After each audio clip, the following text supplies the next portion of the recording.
Well, here we are. Good evening, everyone. This is James from Dividend Stock Talk, brought to you by the 10-Minute Trader, where I invest in dividend stocks for weekly cash flow. Hey, Tony's there. JP, whatever that was. Okay, so let's do this. There we go. Now, let's try this out.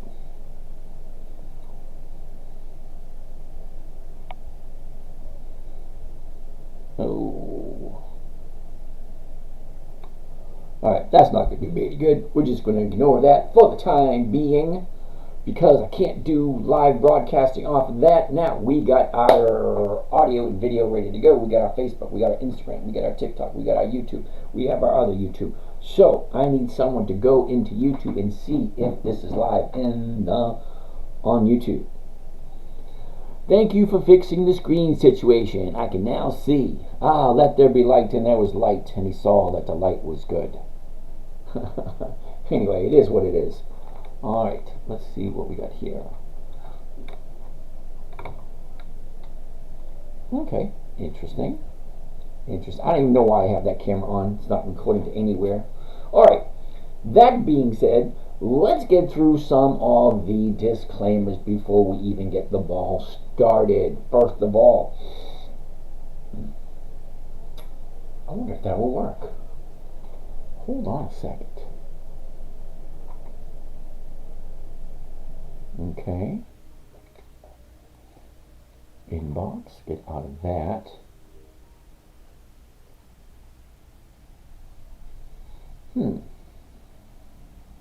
Active now. There we go. Alright. How do I get to be invited? That would be interesting. Live. Here we go.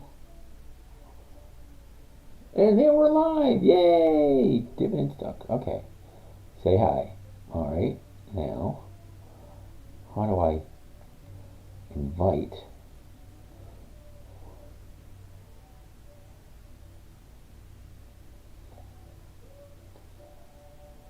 Cobains. I'm just kind of curious to see how this works. All right. A lot of feedback, so I'm assuming that's not working right. Nope. Ain't gonna be able to do that now, are we? Microphone. Okay. There we go. That works. So, this is interesting. Alright. Alright, everyone. Let's see if we can get rolling, get started, and get moving. 16 messages. Holy Charlie. Hey, I'm James. Yep, we got all that interesting. Troy's here. Cool. Elking's here.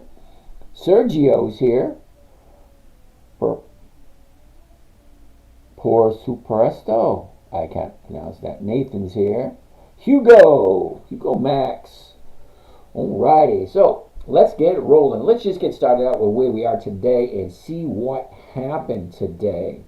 Let's take a look at a few of the stocks I actually have to take a look at what the hell went on today. Interesting stuff. AEO trade.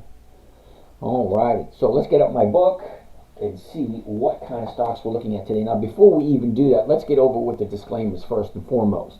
Number one, I'm not a financial advisor. What are your thoughts on IWMI? You got to be joking. IWMI. The NEOS Russell 2000 High Income ETF. It has no options, so sorry, that's going to be a no. Brandon, how you doing? Sorry, it has no options at all, so there's a few criteria I would like to have before we get anything started, and that number one is got to have dividends. Number two, it's got to have weekly options. Number three, it's got to have, hey, check it out, Sheila's here. Sheila, woohoo!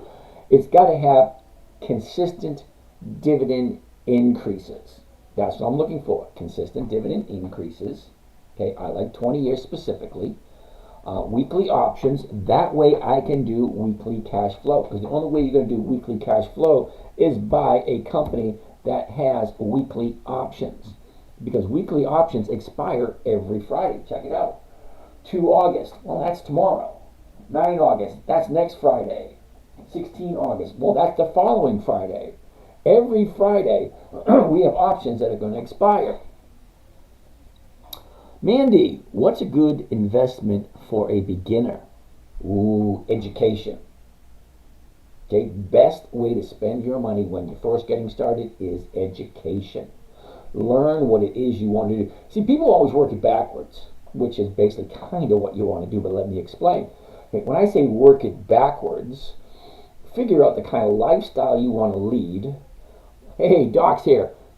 Figure out what kind of lifestyle you want to lead, what kind of time you want to have available, and then go on and figure out how much money you're going to need in order to get that. Great. Now you figured out how much money you're going to need on a weekly and monthly basis. Okay? So, once you figure out what you need on a weekly and monthly basis, then you can come up with a trading strategy that will give you a certain amount of return safely, predictably, and consistently. Once you figure that out, then you can start working on that little chunk of change. Hey, Dirt Naps Angel. So, that being said, let's say hypothetically speaking, oh, check it out. Someone gave me a tomato. Was that a tomato hat? It looked like a freaking tomato hat. All right, I gotta go back and read this one again. Fragilicious. Cool. Rolling weekly calls, selling ads, roughly how much to your annualized return expectations? Well, you're relatively new here. Okay, the strategy that I teach averages 1% per week. Now, I know that doesn't sound like much, but 1% per week is over 52% a year. And if you compound it without taking any money out, well, that's like 67% per year. All right. GD, good evening. I did Amazon, hold on. I did Amazon sell call at 129, week strike 197. Hakuna is here from Sweden. How's it going, Hakuna? But immediately the premium went up to 235. Well, no, you don't lose any money. Okay, as soon as you sell something, okay, as soon as you, well, first of all, it's two separate trades. One is you're buying the stock. That's number one. Okay. Number two, you're selling an option, a covered call. You're giving someone else the rights to buy it from you at a certain price. So once you buy the stock, that's one transaction. Once you sell the covered call against that stock, well, your profit's already locked in. No matter what happens to the stock, no matter what happens to the option, you already made your profit. You just got to wait until Friday for the option to expire. And then keep an eye on it and see, make sure it doesn't go against you. Fragilicious and taxed at marginal income tax rates, right? Or doing this in a retirement account. Okay, fragilicious, when you're talking about taxes, I really suggest people to talk to a tax strategist. Okay, tax strategists will be able to help you out because you are perfectly entitled to and responsible for paying the least amount of taxes legally. That is your responsibility. Okay, if you want to pay taxes, hey, more power to you. I'm sure that the people up in Washington will be happy about all the money you're giving them. But no, it's your responsibility to make sure you legally pay the least amount of taxes as possible. What's a good investment for a beginner? Mandy, we already talked about that. Best bet is education. Okay, figure out what you want to do. Figure out how much time you have. I'm 60 years old, so my choices are not as flavorful. That's a good one. Not as flavorful as yours. All right, because if you have a lot longer to go, then you have a lot of different choices that I don't have. Okay, so start where you are. Figure out where you want to be, and what efforts are you going to put into getting to that goal. It's all up to you. All right. Here's a Minnesota nice hello. Bo, how are you tonight? All right, roll this, roll with calls. Yep. Good evening, James GD. How you doing? Amazon. Yep. Tax. Blah blah blah. When will the bitty titty coin pump? Honestly, couldn't tell you that one, Ricky. What do you trade? I trade specifically dividend stocks, and those dividend stocks, you could call them blue chip stock because they are kind of like the cream of the crop.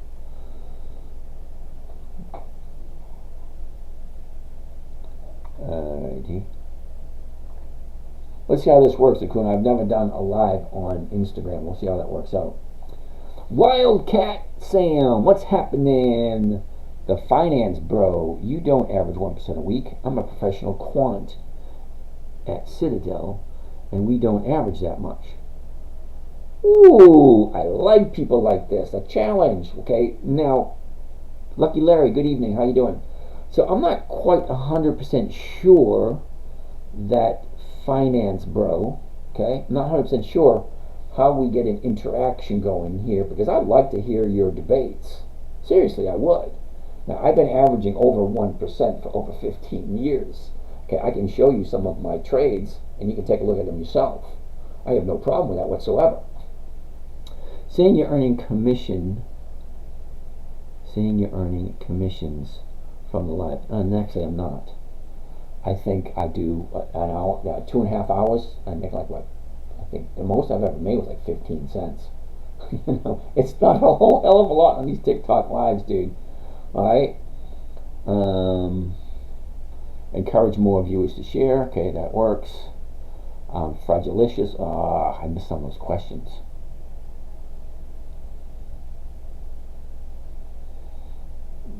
Tax margin income. Okay, let's go some more of these. What do I trade? Dividend stocks. Blah blah blah. Finance bro. Yep.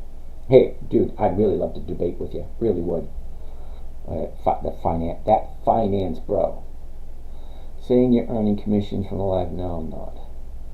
Encourage more viewers to share. How long have you been running the covered call strategy for? About 15 years. Thank you. Schizophrenia Productions? All right. What's the outlook for SoFi? I don't do SoFi. It just doesn't meet my parameters. Oh, here's the finance bro again. Are you explaining you need 100 shares to write a covered call? Also, there is opportunity cost. Let me think. Seriously, dude? Of course I say that. Okay, 1 contract is 100 shares. 5 contracts, 500 shares. Yeah, Hakuna, I got the request. I said yes, and I'm not quite sure what to go from there. So, finance bro. Okay, other than that, well, yeah, there are opportunities cost, but 98% of my money is all tied up every single week, and I get 1%, sometimes more, every single week from that. Hey, Jerry Neville is watching. Jerry, what's happening? Okay, Jerry, I'm not quite sure what to say because I got TikTok here. Wait a minute, I got TikTok over there, Facebook here, Instagram there, and YouTube over there. So I got 6 cameras going. I got to apologize for the camera quality on Facebook. It's not the greatest in the world. All right. Let's go back. Let's go back. Kelly from North Carolina. You're explaining that, okay, yes I am. I am explaining that people need 100 shares of stock in order to write 1 covered call. 10 covered calls is 1,000 shares. I happen to click on the wrong button. Please accept again. Will do. Wildcat Sam, you're over there on Instagram. Cool beans. Finance bro, keep them rattling. Okay, you throw up a question or a query or something you want to know. I have no problem whatsoever fulfilling that for you. Hey, Wildcat Sam, how you doing? All right. I'm not quite sure what that means. So, if Amazon doesn't hit 197, then I keep the premium after the expiration, correct? Actually, incorrect. You actually get the premium and you can spend it the very same day. Like, if I buy Amazon, right, and I sell Amazon option, okay, the very same day, the moment I sell that money goes into my account and I can spend that. Now, I have a debit card and a credit card attached to my trading account, so anytime I have any bills whatsoever, I make all my money on Mondays. Okay, I do all my trading on Mondays. So I buy my stocks on Mondays. The options that I buy, options that I sell are usually 5-day options. Okay, they usually expire on Friday. So if I'm buying on Monday, collecting my 1% on Monday, then more than likely the options expire on actually Saturday, but you can't do anything after 4 o'clock on Friday. So after 4 o'clock on Friday, everything that I had or sold is coming up for consideration. What's going to happen? Hey, Hakuna, how's it going? Give me a minute. I'm just finishing up this question over here. So, that being the case, right? So, every time I buy something, there's an opportunity for it to go up or down. All right, so if it goes up, great. I'm out on Saturday. I'm back into cash on the following Monday. If it's below what I buy it for, or what I sell it for, okay, with the covered call, the strike price, whatever. Okay, look at this one right here. 1946. If I buy it at 1946, I sell the 1950s. Well, I'm bringing in 9 cents. Well, that's for today. We're not going to do that one because it's only one day. All right, that's only Friday. Let's look at next Fridays. Okay, so next Fridays, the 1950s are going for 22 cents. Now, 22 cents is over 1%. Okay, so if you even add the commissions in there, you're still walking away with over 1%. So if the stock is above 1950 come Friday, well, I'm back into cash on Monday, and I've collected my 1%. Now, if it's below 1950 come Friday afternoon at 4 o'clock, well, then I keep those shares, I keep that premium, whatever it was, and I take those shares into next week and I do the thing all over again. It's just a repeating pattern over and over and over again. Most companies pay a dividend every 90 days. So I'm looking at the exact same stocks every 90 days. Okay, so there's 90 days in a quarter, 3 months. Okay, out of those 90 days, there's only like 66 trading days. So out of 66 trading days, you got to do all your trading. So the first week, there's 13 weeks in a quarter. So the first week in the first quarter looks the exact same as the first week of the second quarter, the first week of the third quarter, so on and so forth. Okay, let's go some more. Kelly, North Carolina, sold 1 contract of Pfizer this morning. If I'm called out, I should get $260 on a $2,900 investment. Whoa, Kelly, chime in tomorrow night because I'm kind of curious how it went out. All right, so Cooney, you still here with me? Yes, I'm still here. Thank you for letting me up, Jake. I lost my notes that I've taken. Well, I'll give you a few minutes. Let me give you a few minutes to get your thoughts. I got a few more questions to go.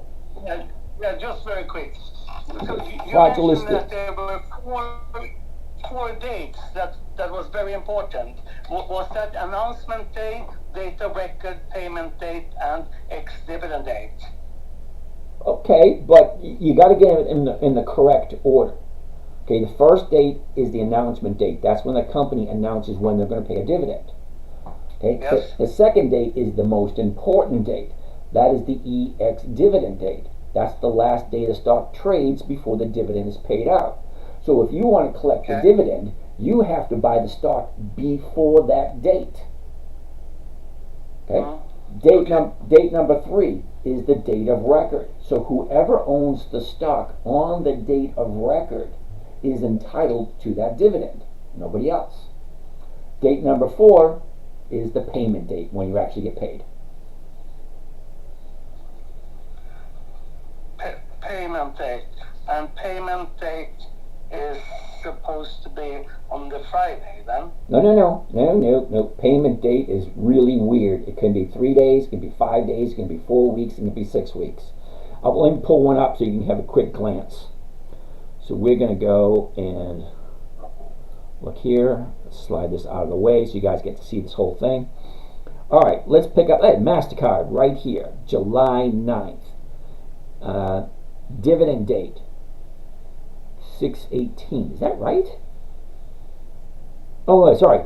The dividend announcement date 6/18/24. So it was like a month prior.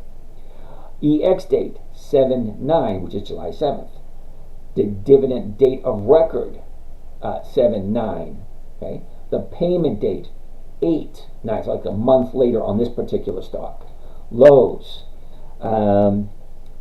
The EX date is the 24th. The date of record is the 24th. The payment date is 8/7.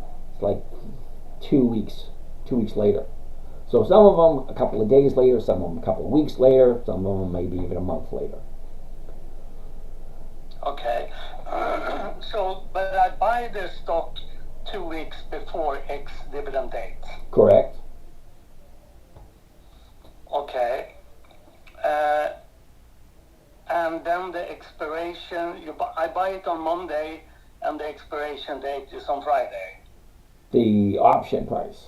Because you remember, when you buy the stock, it's two separate trades, two separate entities totally together. If you think of it this way, the stocks trade in the stock market in New York. Options usually trade at the CBOE, which is the Chicago Board of Options Exchange in Chicago. Okay, so it's like 800 or 900 miles between the two. So you're in Sweden. That's kind of like from Sweden to I wanted to say that almost the southern tip of Italy. Not really, but 6 hours time difference. Yeah, well, but think of it this way. Okay, you're in Sweden. The countries are all close together. The United States is freaking huge. It takes 30 some odd hours to go from the north of the United States to the south of the United States. That's 30 hours driving. And then driving from east to west, that's 72 hours. That's a big country. You're in Sweden, what, 2 hours you're in another country? For me, because I'm in the south, so I'm close to Denmark. Yeah, see, so you understand. You're close to another country. All right. Anyway, yeah, well, think of it that way. It's two separate trades. The stocks are one trade, and the options are another. So if let me pull one up and give you a quick example. Oh, you know what? Let's take a look here. Let's do MasterCard. MasterCard, the EX dividend date is on the 9th of July. The payment date is on the 9th of August, the whole month in between. So let's take a look at a quick covered call from MasterCard. Now, I'm not even going to bother with the numbers and whatnot, but if I buy the stock, okay, at 462, which is the current price right now, that is one trade. Okay, that goes to the brokers in New York, and they fill it for you. Now you want to sell somebody the rights to buy it from you for basically the same price you paid for it. Now the strike prices you have available are $5 increments. So you got 450, 455, 460, 465, 470, 475, so on and so forth. So the closest one, it's a toss-up. Do I do the 460s or do I do the 465s? Because you're smack dab in the middle. But it's two separate entities. So if I buy it at 462.40 and I sell someone the rights to buy it from me for 460, they have the right and the privilege to buy it from me anytime they pay me for the option until the option expires. So if I do 9 August 24, that's next Friday. So if I buy the option, if I buy the stock first thing tomorrow morning and I sell that option first thing tomorrow morning, well, I'm getting that premium in my account as soon as I sell it. It goes directly into my account and I can spend it any way I want. But the option doesn't expire until the following Friday. That make sense? So you only hold it for 1 week. You buy it on a Monday and you sell it. No, sorry, you buy it on the Monday and the expiration day is on Friday. Exactly. And you buy it 2 weeks before ex-dividend. Exactly. Okay, and then announcement day, how long is that before the ex-dividend day? There is no set rules. The corporations get together and they announce when they're going to have their dividend. They usually go right around either earnings or annual reports. But they're usually around the same time every year. How long time it is between? Like I said, it's different for every company. Like MasterCard had their announcement on June 18th that they were paying a dividend on July 9th. Okay, Lowe's announced that they were having a dividend on May 31st, and the EX date was July 24th. So that's like almost 2 months before. So there is no set time frame for when they announce as to when they actually pay the EX, actually when they have the dividend and when they have the payment dates. So I think of that as one of those trivial things. You're going to give me a dividend? Great, fine. Let me know when it gets in my account. Okay, then you answered all my questions. Thank you so much. All right, Hakuna, you have a great day, and we'll You chat. too. We'll chat with you another time. And I still want to get a look at that manual you're putting together. Yeah, I'm writing it here, you see. All right, you got it. All righty. All right, so Okay. all right, so Kelly from North Carolina. I'd like to hear how that trade goes. Hakuna, can you turn that off? I don't quite know how to turn that off. Yeah. All right, thanks. All right, so Kelly from North Carolina, I want to find out how it goes for you tomorrow night. Okay? I'm sure other people here want to know how that goes for you tomorrow night. Old dog, explain when the trade goes against you. Wow. All right, let's take a look. When the trade goes against you, I'm going to pull up Target, only because Target went against me last year. It did. Okay, so I bought Target last July at 135. All right. First week I sold a 135 call option. Yeah, got a nice fat premium. Wonderful. Week number 2, exact same thing. Got a nice premium. Week number 3, all of a sudden she starts to drop. Let's see exactly where she was. So at the beginning of August of last year, we're down to 132. Well, the 135s aren't going to give me that nice fat premium anymore because it's too far away. But I'm still selling the 135s. And a couple weeks later, we're down to 124, and I still have a stock at 135. So I'm not selling the 135s because they have no value left. But at 124, I'm selling the 130s, okay, which is 5 or 6 strikes out of the money. It's a safer bet, not the big fat premium that I'd like to get, but still I'll give you the cow analogy, okay? So if I buy a cow and the cow gives me a gallon of milk every week, hey, great, fine, wonderful, I love it. Now, what happens if the cow only gives me half a gallon? Do I get rid of it? No. I keep it and I say, oh, well, maybe next week. Okay, next week maybe he gives me a quart. Oh, damn it, well, maybe next week. Now, there's simple rules to this strategy. Okay, now you got to remember where it came from. Okay, my daughter was 9 years old in 08, and she wanted to do trading. I said, okay, fine. How do I create a trading strategy for a 9-year-old little girl? Number 1, it has to be simple. Number 2, it has to be safe, predictable, consistent. And number 5 is the big one. No way that she can lose. Because you know what happens if a 9-year-old girl loses money? Yeah, daddy's going to feel like crap. And then you know what happens even worse than that? Mom gets involved. What happens then? Well, the couch, well, actually, it is kind of comfortable and quiet. But you get my meaning, okay? I didn't want to see my daughter cry. So, simple, safe, predictable, consistent, no way for her to lose. That's the 5 criteria I had come up with. Okay, so along with that comes 5 simple rules. 5 simple rules. Rule number 1, never buy something you do not want to hold long term. Go into the transaction as if, hey, I'm going to buy this, I'm going to hold it forever. That's what you want to go, the mentality you want to go in with. Because you just might have to. Granted, I only want to hold it for 5 days. Jump in Monday, get out on Friday. That's ideal. Does it always happen that way? No. I held Target last year for 6 months. I didn't want to.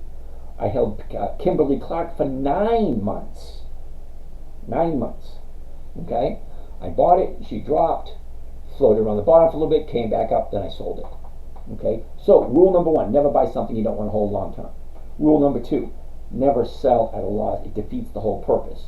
Rule number 3, make sure the company has consistent dividend increases. Now, a dividend is one of the key factors to our strategy here. When you're just going to make a presentation on understanding options in general, yeah, John, I'm going to, but I'm going to get to why we're here and how the whole thing works.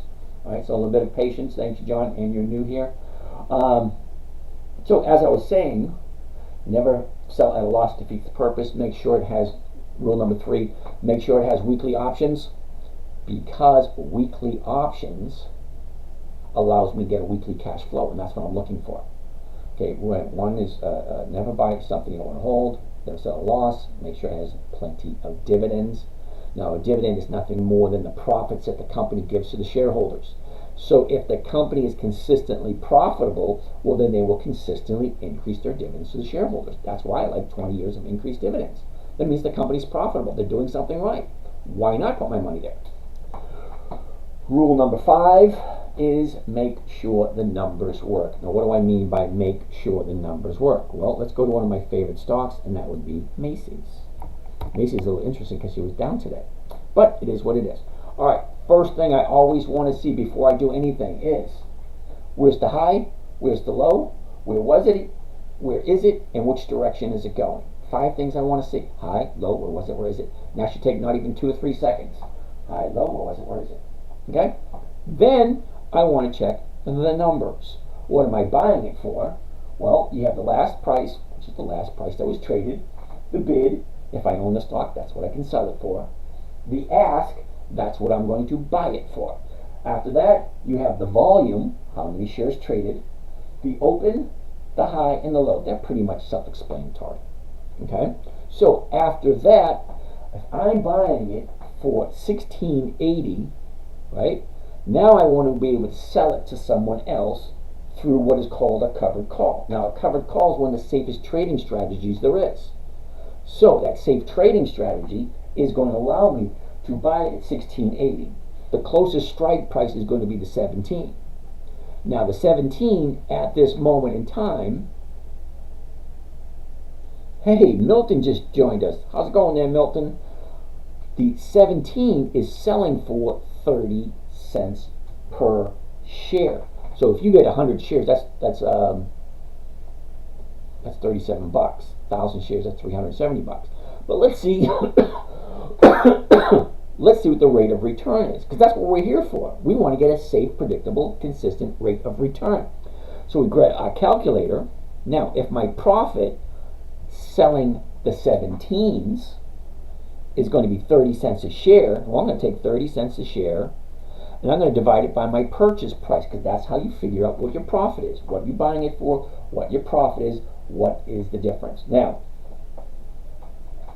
30 cents, I'm going to divide it by the $16.80.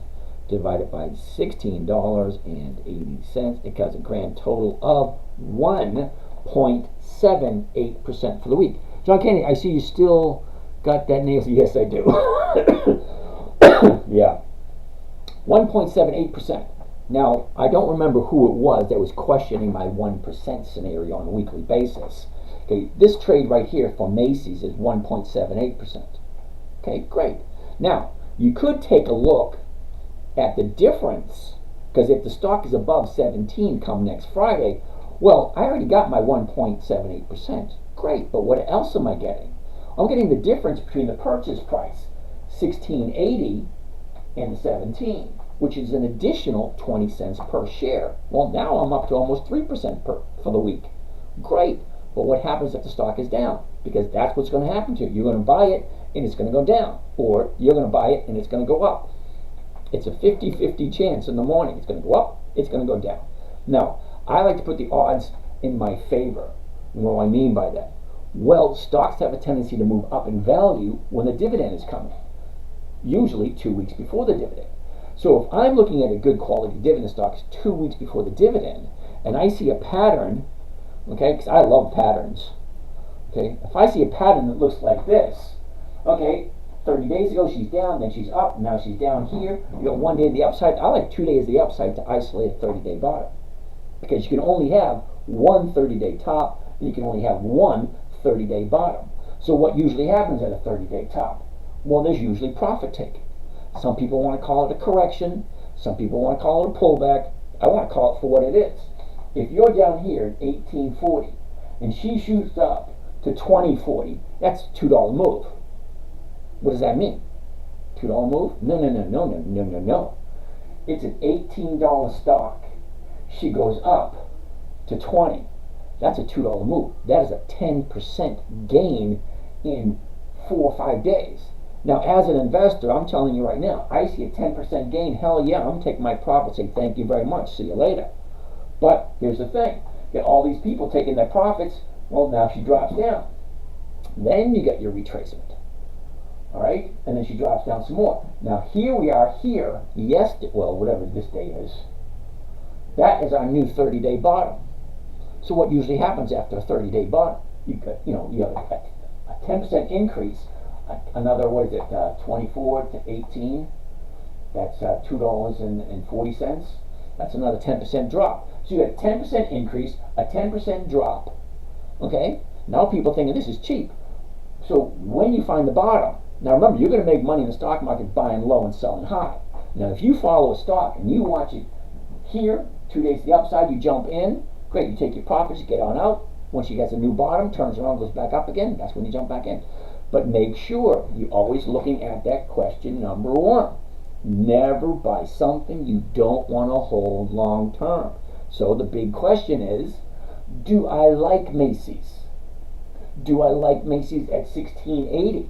Am I willing to hold on to it? Well, Macy's has been around for over 100 years. Okay, they used to be a dividend king. They got stores everywhere. Yeah, they're having a little bit issue now. That's only because the current administration is not prosecuting theft. I'm sure if they were, it'd be a total different story. All right, so let's go through some of these questions. I got 76 questions to go through. So let's go. TikToky, how are you? We have to talk, dude. I'm a little unhappy with the service you're giving me. Doug, I need ice cream. Oh, I like ice cream. Rich Bruner, good evening. How are you today? What's the outlook on SoFi? Okay, now, I don't like SoFi, and there's a reason why I don't like SoFi. Let's go here really quick. We're going to go to right here, SoFi. We're going to go to Yahoo Finance. And we're going to put SoFi in there. And here's the big reason I don't like SoFi.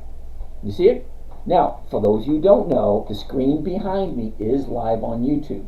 So you can go sit in front of your big screen TV in your living room or your computer, your laptop, whatever. But you're not going to see these numbers on a phone. But here's what it says right here.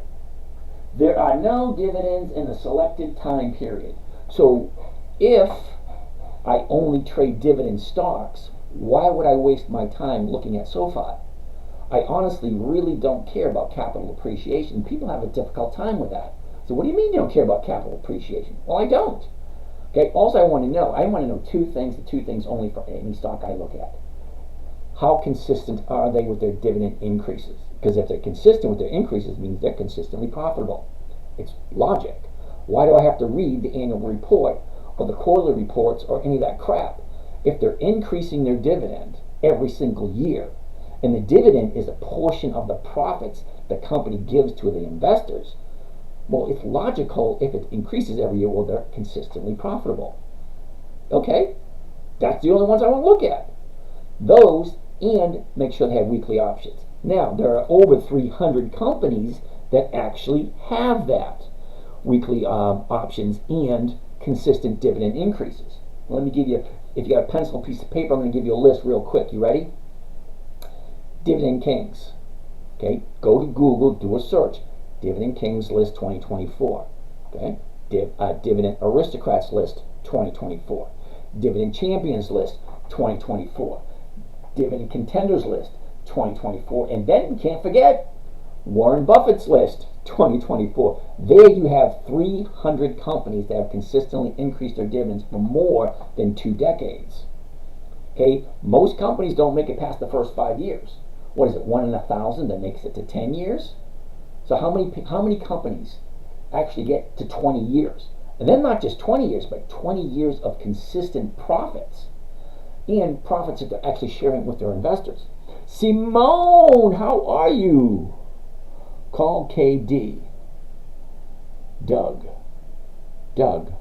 wants me to call KD. All right, I'll give her a buzz. Simone, hopefully not got into INTC. Uh-oh, what's going on with INTC? And I think I got rid of my INTC last week. No, big drop. I like big drops. Simone, really, I do.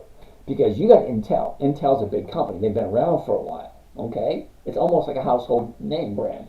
All right, so here's your high right here, 37. And then she drops down here to 29. That's an $8 move. That's a 20% drop. John, I'm watching your YouTube channel where you are showing your screen, and with you upper left, I gotta go back to that. with you in the upper left of the screen corner. I see it.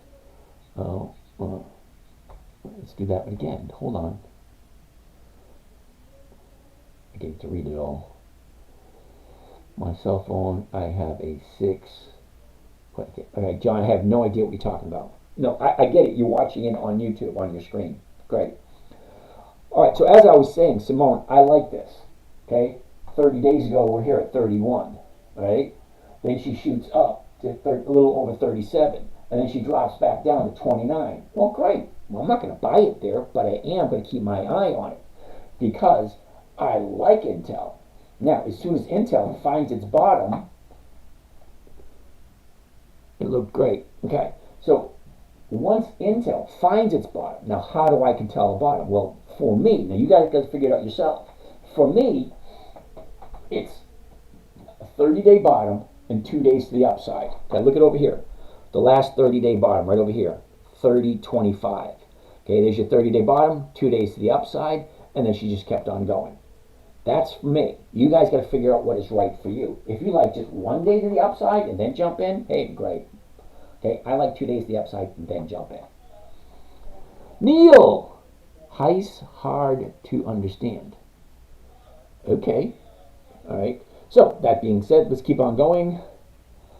Ooh, Doug, you like shorting Tesla? Cool beans. Have fun with that one.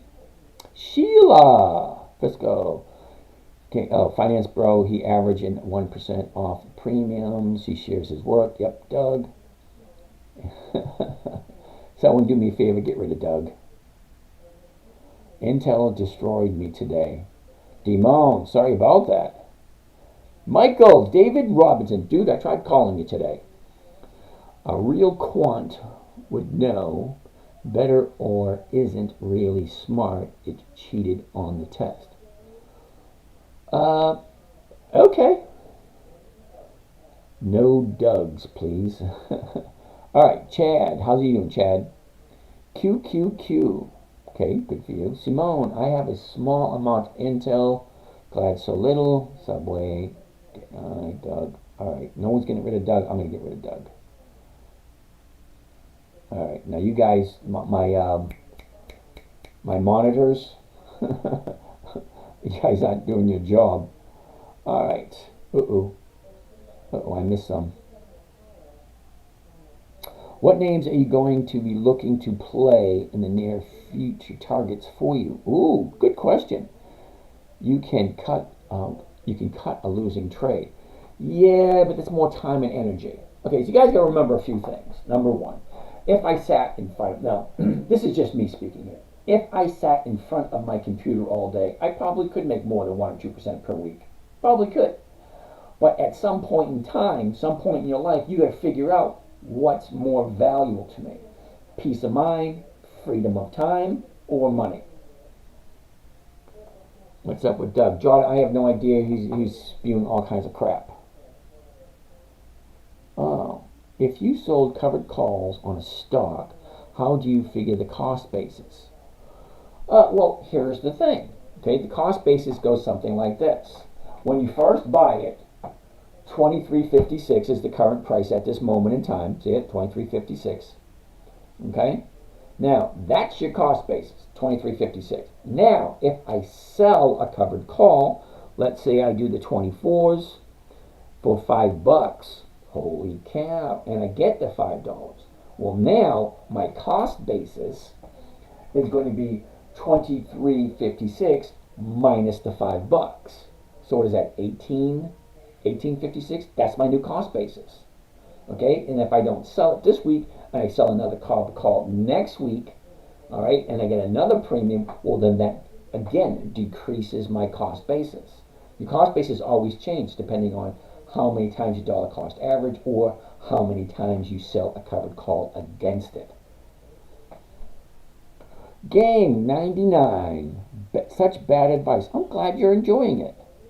Your favorite stock is Macy's. This has to be satire, right? Well, gang, I'm not 100% sure. You know what? Just for the fun of it, and, there is no Doug. Yeah, not there. Okay, just for the fun of it, let's go in and take a look at how many times I actually bought Macy's this year. Okay, so I have all my trades posted online. So here we go. We're going to slide all the way down. All right, current trades for 2024, right there. So we're going to view them all, and then we're going to run through them really quick because we are currently in week number 31. So I'm going to give a count from week 31. All right, and I actually do have some Macy's this week. Okay, so week number 1. Okay, I'm just going to go through them really quick. Okay, Macy's, General Motors, Ford, CVS. Macy's, week number 1. Week number 2, Macy's again. Week number 3, Macy's again. Week number 4, Macy's. Week number 5, Macy's. Oh, that's 5 times. Week number 6, Macy's. Week number 7, Macy's. Week number 8, Macy's. Week number 9, Macy's. Week number 10, Macy's. Week number 11, oh, I don't have Macy's for week number 11. Don't have it on week number 12. Don't have it on week number 13. Week number 14, Macy's. Week number 15, Macy's. Week number 16, Macy's. Week number 17, Macy's. Week number 18, Macy's. I could go on and on and on. I trade Macy's almost every single week. And almost every single week, Macy's gives me anywhere between 1.5% and 3% every week since the beginning of the year. Now, I also have in my little repertoire somewhere these little thingy whoozy me jiggy whatsits. Every week I do a trade.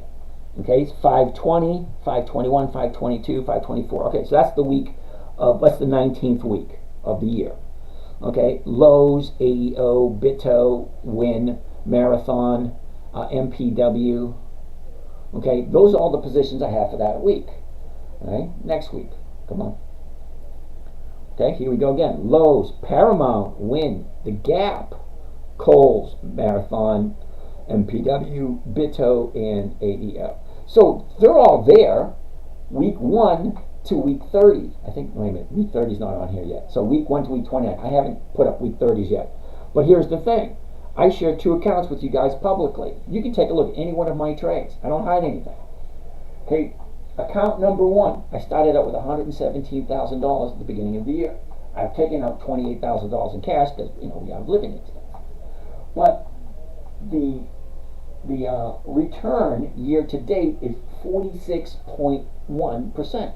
And we're only in week number 31. That's 46% so far since the beginning of the year. But account number 2. Account number 2 is a margin account, and I do suggest you guys do not do a margin account until you understand the risks of a margin account, because I'm actually borrowing money from the broker. So it's $100,000 in cash, $100,000 in margin. Okay, and this particular account is currently up 69% for the year. So if you want to check the numbers, it's right there on the web page. All right, and if you don't want to check the numbers from last year, the year before, the year before, look what I got for you. Hold on a second. Check it out. My podcast. Give it a second. Give it a second. There it is. Dividend Stock Talk. Now, you can take a look. There's over 900 episodes. Okay? Every trading day, I do a live podcast. And I actually physically trade and do a live podcast as I'm trading. So I'm not hiding anything. Okay, so I've been doing this for 4 years.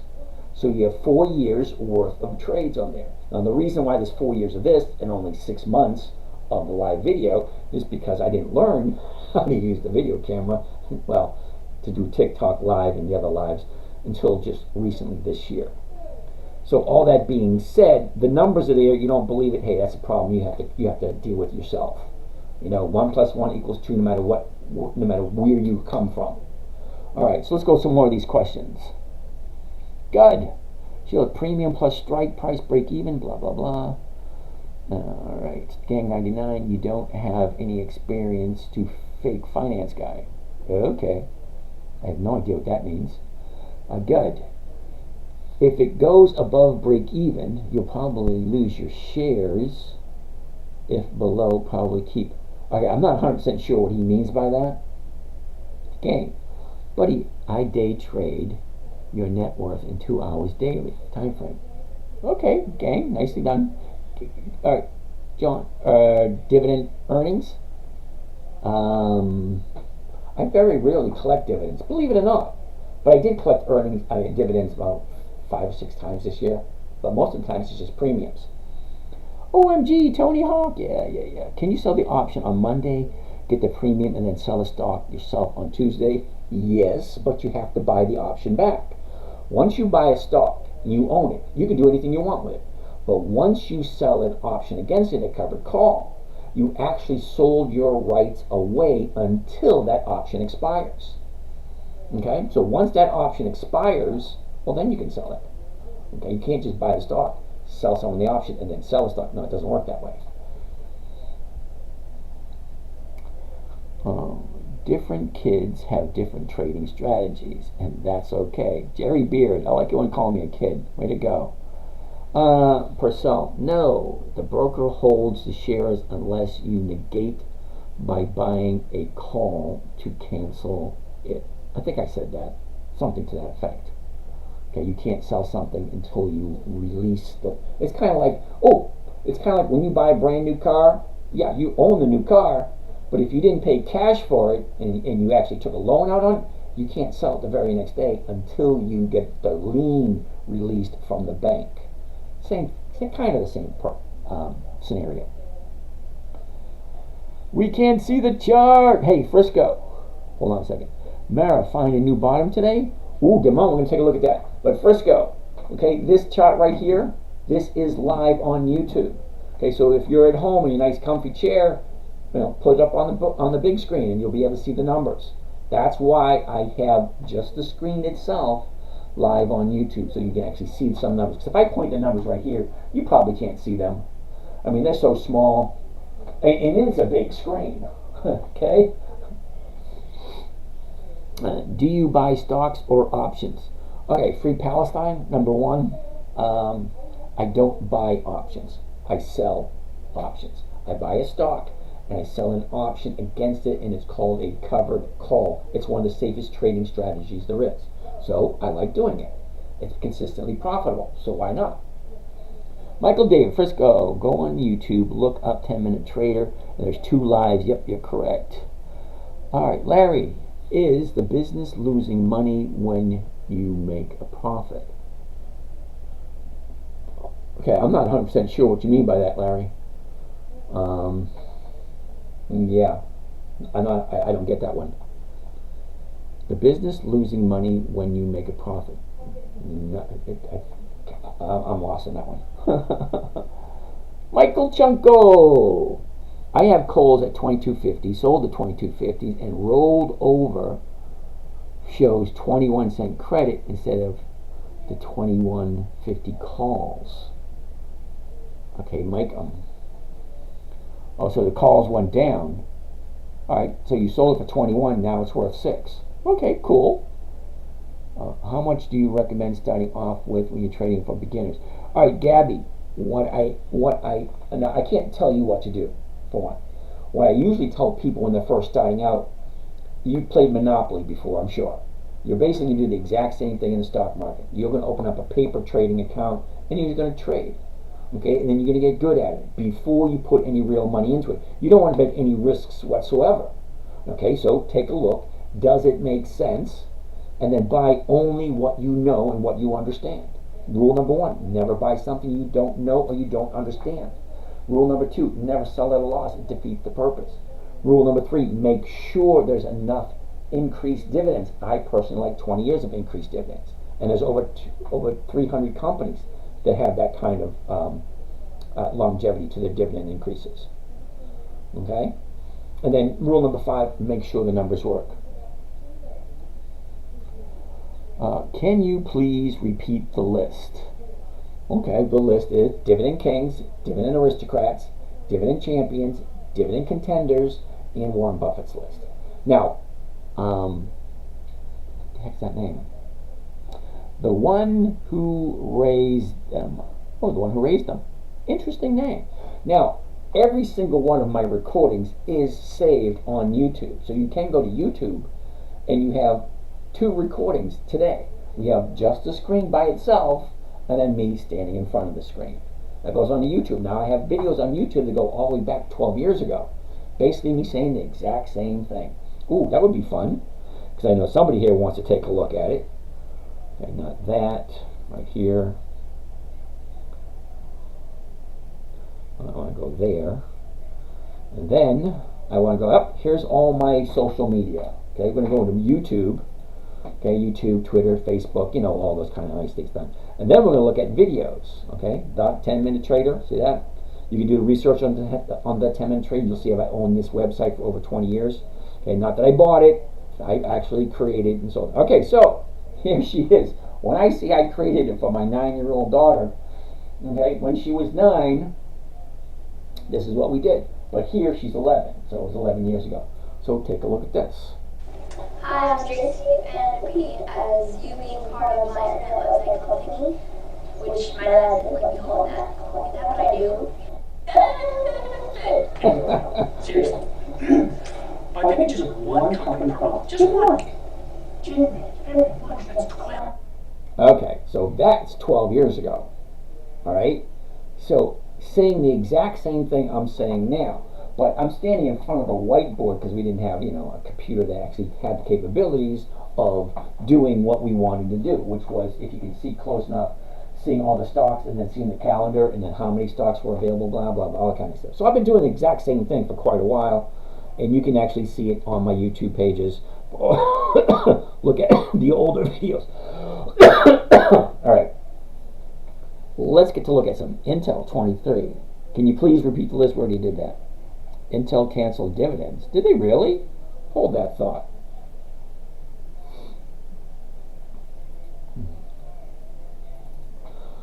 INTC. Okay. So we're going to take a look at.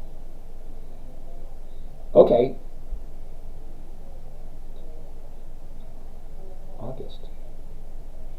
Okay. See, I have a little bit of a problem with people telling me stuff. Wow, what happened in 12 years? Yeah. I lost some of my hair. I'm not as fun to be with. I don't know. So somebody just said that Intel cut their dividends. Well, they did. They were at 37, and then they cut it to 39, which they cut it by 60%. Okay, that's a question you guys have to wrestle with yourselves. Okay, so they cut the dividends. So do I cut them off the list? Well, here's the thing. Now, 3M cut their dividends. All right, I still trade them. They're still over 100 years old. Okay, they're over 100 years old. Why wouldn't I trade them? Okay, Intel. They may not be 100 years old, but they are a household name, and the numbers that they're giving me, check a look at the numbers. They're just freaking crazy. Okay, so fine. If I'm going to buy it at $23.56, sell up to 24s and get $5. Do you know what $5 is on a $29 stock? Okay, clear. $5 on the 24. Because remember, look, here's the number right here. Okay, 23.56. The 24s are going for $5. Okay, so we take $5 and we divide it by the purchase price, 23.56, and that comes to a grand total of 21%. That can't be right. Now, that's how you do the math, but that can't be right. Okay? Seriously, it can't be. All right? It would be nice if it was. Now, come Monday morning, all these numbers are going to change. They're not going to change hugely. You know, the last trade was 29.05. That's weird. The last trade is 29.05, but the bid is 23.55 and 23.56. That's a big drop, unless they are currently doing aftermarket trading. So we won't know until the morning to find out exactly what the numbers are going to be. Yeah, so those numbers aren't correct. Sorry. John, you should see mine. I'm 70% bald, and 1 foot in the grave, and the other one in poorhouse. Yeah, okay. All right, John. John, next time, make it a little bit shorter because the caption shows up on the screen for a couple of seconds, it disappears. I have to read the whole thing. Okay, what about Ford? Well, let's take a look at Ford. Now, just to let you know, I do have some Ford. I don't have any Intel. I had Intel last week, and I sold it last week. Okay, so Ford. Last trade 1069, bid 1067, the ask 1069. Okay, where's the high, the low, where was it, where is it, what direction is going, blah, blah, blah, all that kind of nice, neat, fun stuff. Now let's take a look at the numbers. If I buy it at 1069, what's the closest? The closest is going to be 1050. Well, that's going for 28 cents. Well, I'm losing 19 cents right off the top, because look at the price. 1069 is 19 cents over 1050. Jennifer Williams, how you doing over here, Miss Jennifer? Nice to see you. Okay, so if I'm buying it for 1069, selling it for 1050, I'm losing 19 cents. Well, you take 19 cents off of this 28, and you're walking away with not enough, apparently. So 9 from there, it would be 19, 10, you're walking away with 9 cents. Yeah, the number just doesn't work there. Yeah, the 11s. Yeah, not going to work there either. So when I say, first thing, take a look at the chart, the high, the low, or was it, or is it, and see if it's okay. All right, so it's adequate, it's not perfect, but then take a look at the number. If I'm buying at 1069, selling the 1050s, well, I'm not making my 1%. So I like Ford, but not this week. Okay, I like Ford, but not this week. That's what it comes down to. Okay, I like the company, but the numbers aren't working this week. So let's go to the next one. What do we have next? Amazon Vegas Nights. Sorry, I don't do Amazon. Amazon does not share their profits, so why would I waste my time with them? If it works for you, great, more power to you. I don't like them because, number one, they're not profitable. Number two, they have no dividends.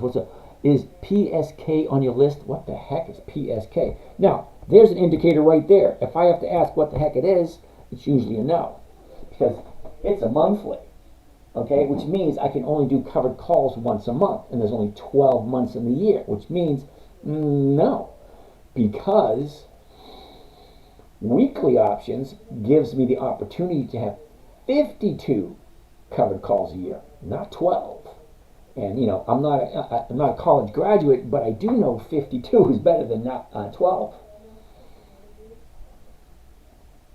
Okay.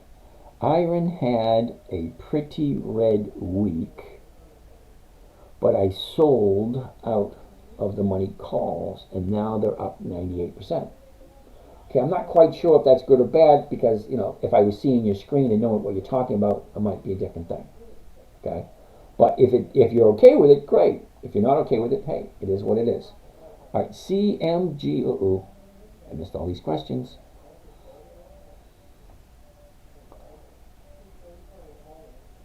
Ask Jeeves, hi, what happened today with stocks? Yeah, I like that same question. Oh, PSX. Is that Phillips 66? PSX. Phillips 66, see? I do trade that one. Okay, so quickly. High, low, where was it? Where is it? What direction is it going? It looks like it might be a no. Yeah, it's going to be a no, but let's take a look. Now, don't get me wrong. It's not a no, it's just not this week. All right? So 143.16. The 143s are going for $1.40 to 175. So you might be able to get your 1% out of there, because you get your bid at 140 and you get to ask at 175. That's a big spread. So you might, you know, do the trade and say, hey, I want 143. I want my 1%. Could happen. You never know. But if I did that, next I want to take a look at the high, the low, where was it, where is it. So let's take a look at the last 30 days. Because the last 30 days gives me a good idea of where it's going next week. Because it's all based on buying patterns by us, the buyers and sellers. So 30 days ago, we're at 142.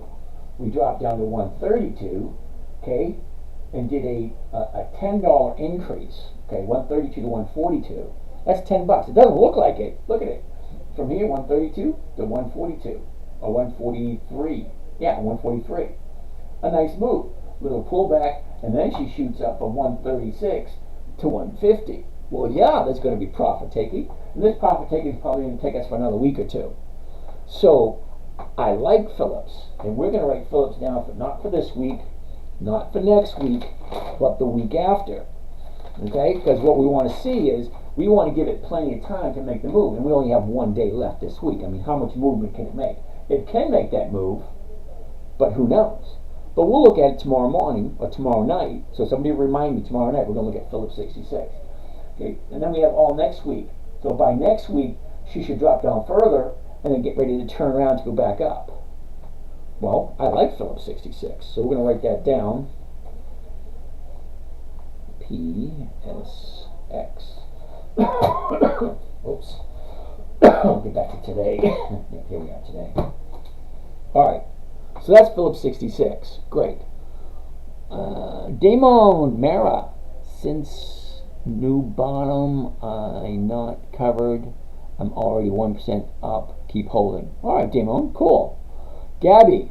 G-Baby. How much do you recommend starting out with when trading options as a beginner? G-Baby. I'm going to tell you, your best thing to do is educate yourself first. Okay, I'm here every night. Keep coming back, learn as much as you can. There are other people out there too. You can learn from them too. But before you put any money into anything, make sure you know what you're doing. That's why I always encourage. I don't make recommendations, but I encourage people to get a paper trading account or a virtual account. That way you can practice. Now, I've been trading for 20 years. I still have a virtual account because there's still trades I like to be able to experiment with without losing any money. Alright, not full screen tonight on YouTube. Checked 3 times. Wow, checked 3 times. It's not working, huh? Alright, where are we? Right there. YouTube.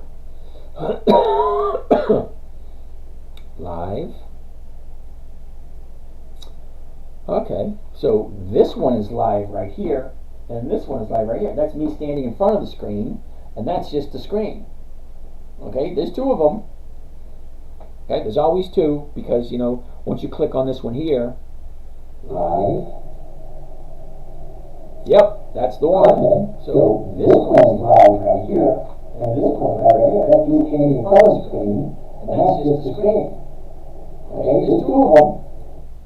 Okay, yeah, so there is 2 of them on YouTube. So, sorry you couldn't find it, but it's there. Okay. Sheila, I know you don't trade Amazon, but can we look at it? Why are the premiums so high? Okay, AMZN. Only because you asked nice, Sheila. AMZN. Here we go. 184.07.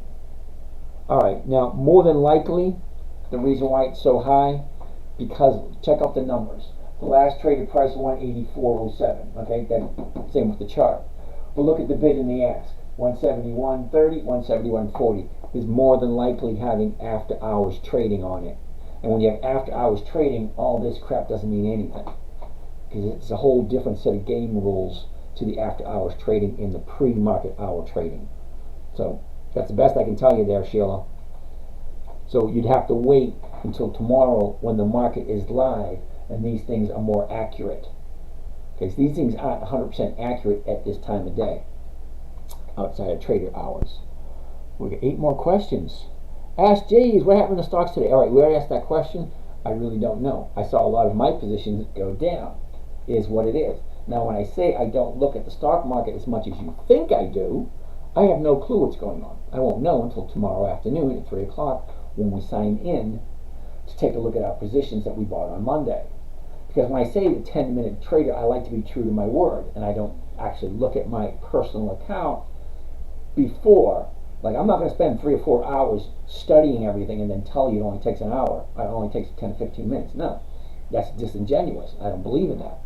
So in the morning, when I sign into the to the morning call, because we have a live trading group, I sign in and I look at my account the exact same time you guys are looking at my account. So you know exactly how much time I spend. And although if I did sit in front of my computer longer, I'd probably make more money. But like I said earlier, at some point in time, money loses its appeal, right? And then you're after peace of mind, time with kids and grandkids, time watching the grass grow, watching movies, reflecting on old memories, stuff like that. That's what happens when you retire. You get to do a lot of nothing. Okay. All right, how do I sell the option without owning 100 shares of a company? Oh, Father of Dragons, that's really not that difficult to do. However, it's going to cost you a lot of money because that's called naked selling. DSK, really? What the heck is DSK? I'm not ignoring the question. DSK is going to be a no. Sorry, dude. So you can sell options without owning the stock. It's called naked options. But you still have to take a big fat chunk of money and put it on hold. So it's kind of like, all right, you want to do it, fine. Take $100,000, put it over here, sell the options against it. We're going to hold this just in case it goes the wrong way. So covered calls, when you buy the stock, you can sell it. They don't really care because you're covered. You own it. You're selling the opportunity for someone to buy it from you. Okay? When you sell just the option by itself without the stock behind it, well, you're selling nothing. And they want to make sure that in case something goes wrong, that there's money to cover that nothingness that you're selling. So you can do it, but you have to qualify for it. And I believe that's level 5, because covered calls are level 1. That's easy. You know, spreads are level 2, level 3. But level 5 is naked calls and naked puts. You know, you're doing it on your word, so to speak. Larry, have you ever bought a stock and the company went bankrupt? Are you insured for your investment? Ooh, that's an excellent question. And the answer is going to be no. I've never had that privilege. Wait a second. Yes, because I remember when what was that bank that went bankrupt over something Citibank over in California. Anyway, the bank went bankrupt. I owned some of those shares because I was watching for the dead cat bounce, because when it drops, I have a tendency to bounce back up. Yeah, that happened. Yeah, you lose your money if the company goes bankrupt. Okay, so that's why I say never buy something you don't want to own long term. Okay, so when I look at companies like Ford, General Motors, Bank of America, Wells Fargo, Globe Life, well, you know what?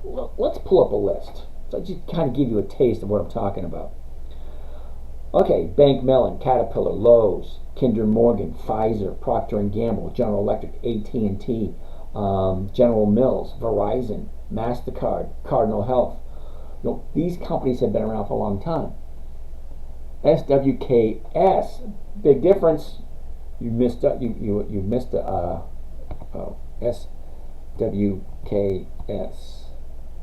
Skyworks, interesting. It has weekly options. However, I've never heard of Skyworks, and there's usually a reason when I don't buy a stock. SWKS. Okay. Skyworks Solutions. Okay. They have dividends. Only 10 years worth of dividends. So that's a question you need to ask yourself. Okay, if a company has 10 years of dividends, is that good enough for you?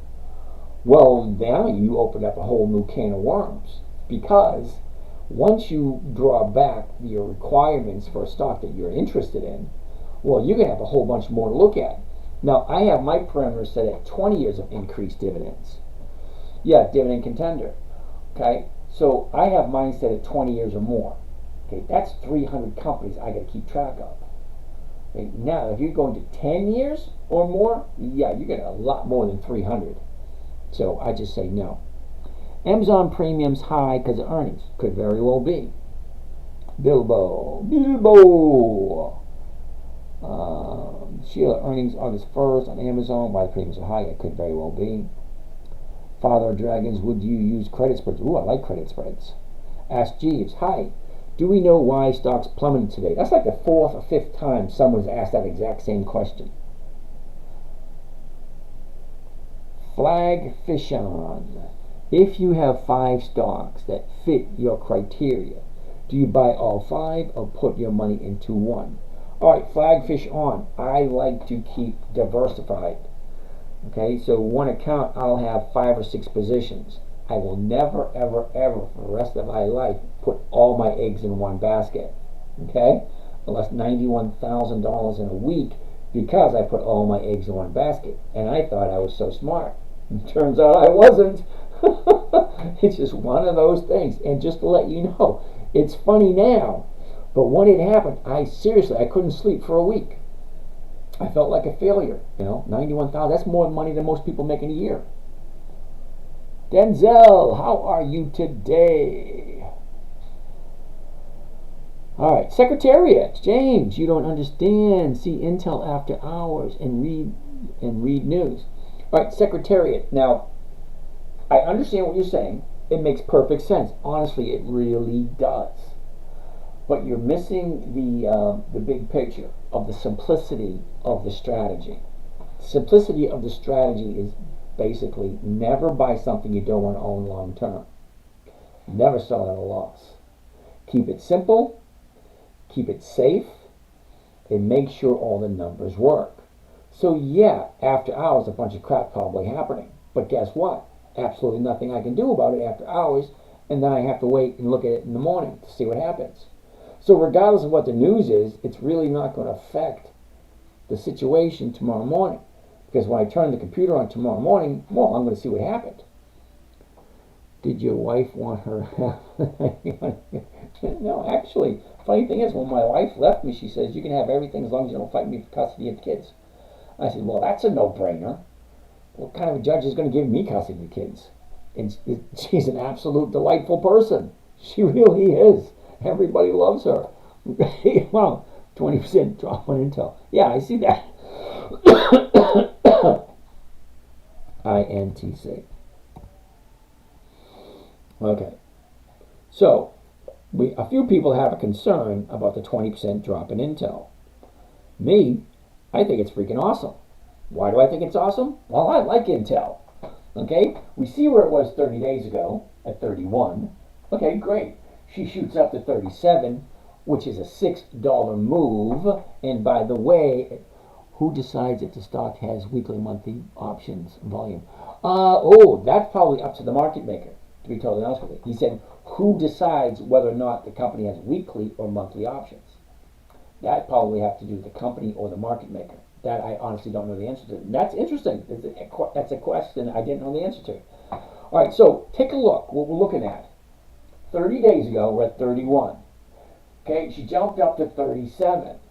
Okay, it doesn't sound like a lot, but my friends, that is a 20% increase. Okay, great, 20% increase. Well, you get all your profit taken. Here it goes. There goes all your profit taken right there. Now, yesterday, she was at, let's bring the damn thing up. 30.69. So what happened today to make it drop from 30 down to 29? And that's not a big drop at all. From $30.69 to 29 bucks. That's only $1.65, $1.64. That's not a big drop at all. Okay? But from the 30-day high to where it is now, well, yeah, you get 20% up, 20% down. Great. It's going to lurk around here for a little bit. We are going to keep our eye on this. I'm going to write it down for next week. It's not going to do us any good tomorrow. Actually, it is on the list for next week. Sorry, it's already on the list for next week. Because we've been watching it this week. We've been watching it fall, fall, fall, fall. And then we were thinking to ourselves, okay, I think it was like Monday, Tuesday, Wednesday, something like that. The Monday's here. Tuesday, Wednesday, we started falling. And last week we started falling also. Intel earnings call layoffs employees. Yeah, probably. So she drops. Now we're going to be looking for the bottom. When I find the bottom, you bet your ass I'm going to jump in and take it up. I'm only going to go up 1%. That's it. Because you want to know what? There's a lot of companies doing the exact same thing. They go up, they go down, and guess what? They go up, and then they go down again. And then they go up, and they go down. They do not come to your house, wash your dishes. They do not fold your laundry. They do not make your bed and put little candies on your pillows at night. No. Stocks go up, stocks go down. That's all they do. They go up, they go down. They go up, they go down. Look at any stock. I've never, ever, ever seen a stock just go straight up. Never. Doesn't happen. At some point, someone's going to say, hey, I want my freaking profits. Thank you very much. Okay, I'm a buyer, I'm a seller. I buy, I sell. When I see a 20% profit, hell yeah, I'm going to take my profit. If I see it drop down 20%, now I'm going to watch it so I can do it again. Because what's it going to do next week? Well, it's either going to keep going down, or it's going to find the bottom, turn around, and go back up again. That's all they do. They go down, they go up. They go down, they go up. Intel suspended dividends. Oh yeah, today. Well, I have to take that into consideration. Ernie, Apple. You know, you're the first person to suggest Apple in a couple of days. Well, let's take a gander at Apple. Interesting. First thing I want to see, always, the high, the low, where was it, where is it, what direction is it going? I want to take a look at this right here. This is where we are right now, and this looks interesting. It doesn't look like anything now from where you guys are seeing it, but as we zoom into it, it's going to bring in a whole different light. Now, I like the chart. Okay, fine. Let's take a look at the numbers. The last trade, 218.36. The bid, 219.50 by 219.65. So if I'm buying it at 219.65, I'm going to be looking at the 220. Well, the 220 is going for 480. 480 on a 220 stock, that's a 2% trade. 2% a week, that's over 100% a year. But let's take it 1 week at a time. Okay, first off, here's the bottom right here for the year. Here's the top for the year. Well, she pulled back. What's she going to do next? That's what I'm kind of curious. All right, a year ago, 195. Bottomed out middle of April at 163.76. Topped out middle of July at 237. Okay. Let's look at the last 30 days. Okay, you really can't mistake that for anything else. Okay, 30 days ago, we're at 212. She jumps up to 236, and then she drops back down here to 214, and she's going back up again. Well, what happened today? That's an interesting question. Why did it drop today when it should be going to the upside? So something happened today. I know something happened today because a lot of stocks that shouldn't have done this today did this today. Okay, a lot of stocks with a 30-day top, 30-day bottom, we should be shooting to the upside. But for some strange reason, they did this thing today. This is not the only one. All right?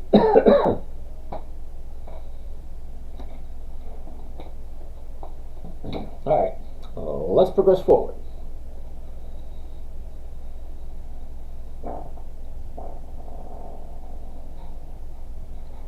For try now, full screen works for me. Chloe Height. Church Sabay. This is very important.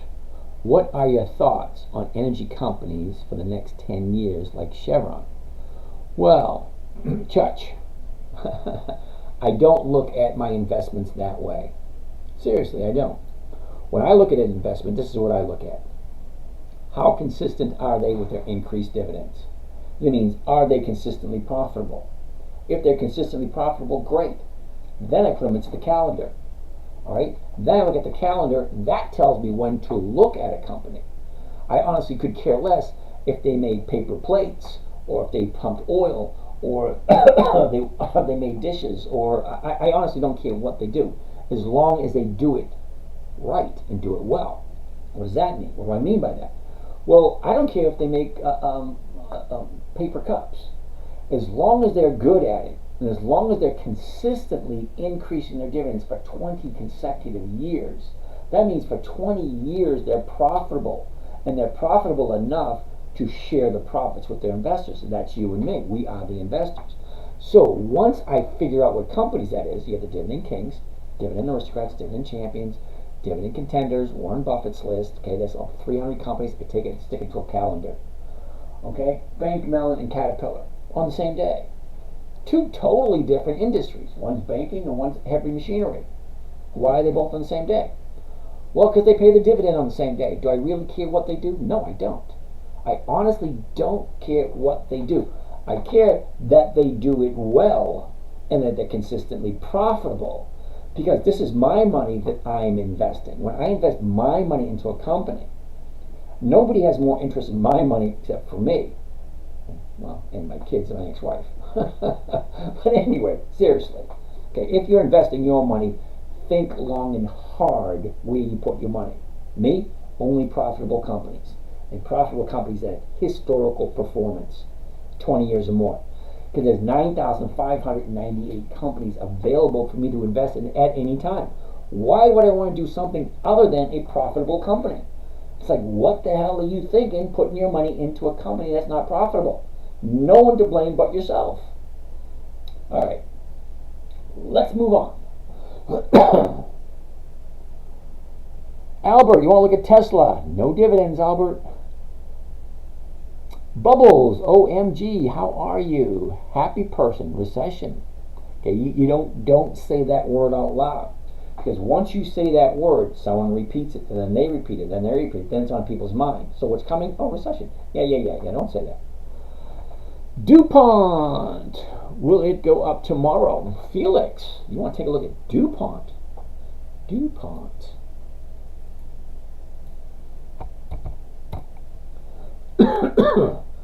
I'm going to say no to DuPont, or I should say not this week, okay?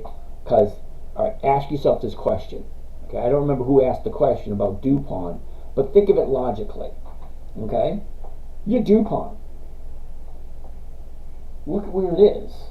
You think it's going to go higher than that? It's been channeling here for the past 2 months.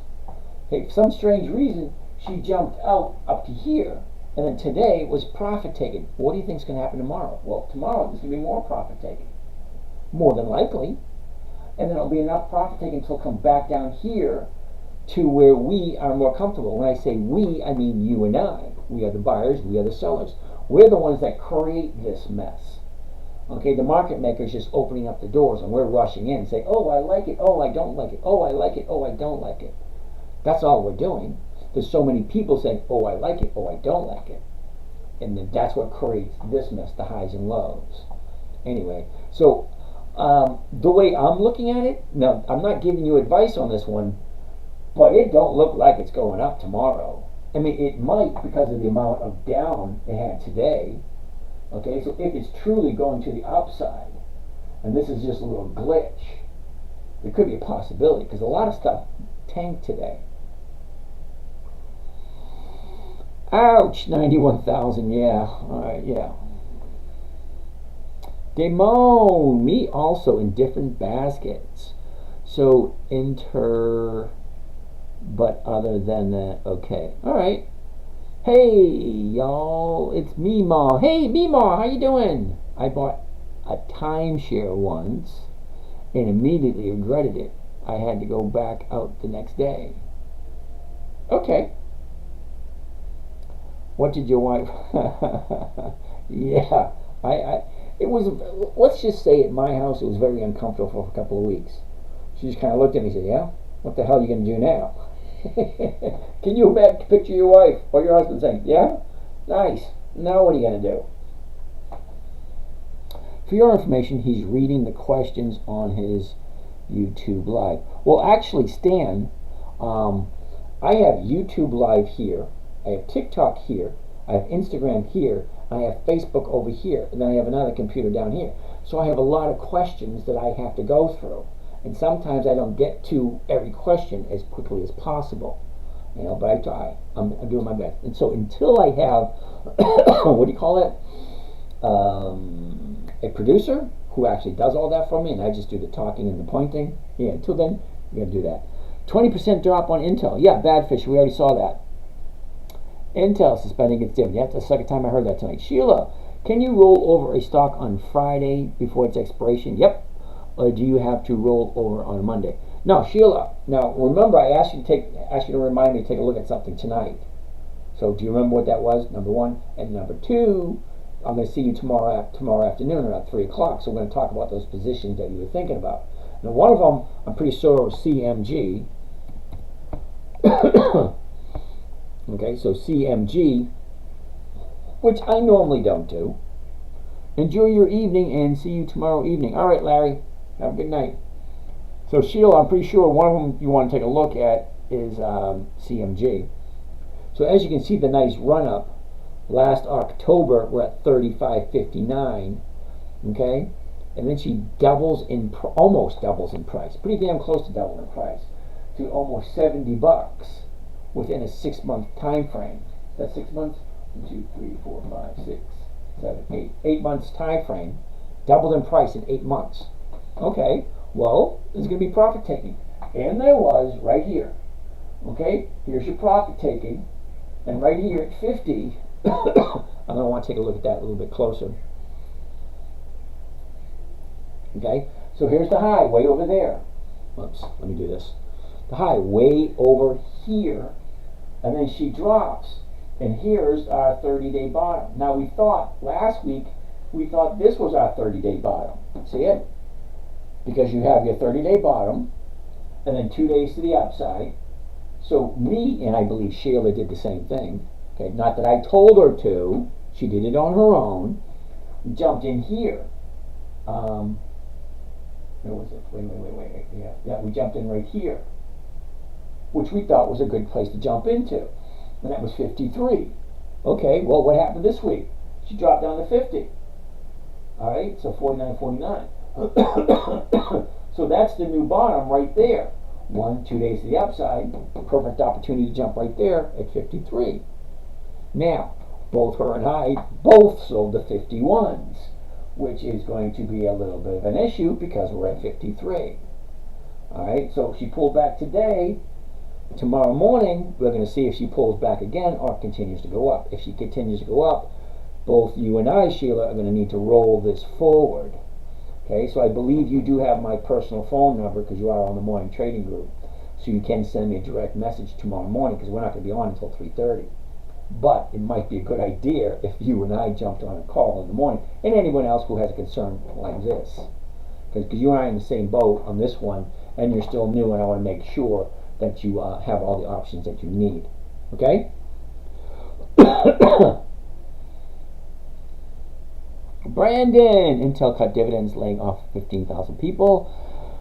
Think it's a reasonable long-term bet on Foundry. But I don't know. Neither do I. But I still like Intel. Uh-oh. I missed some questions.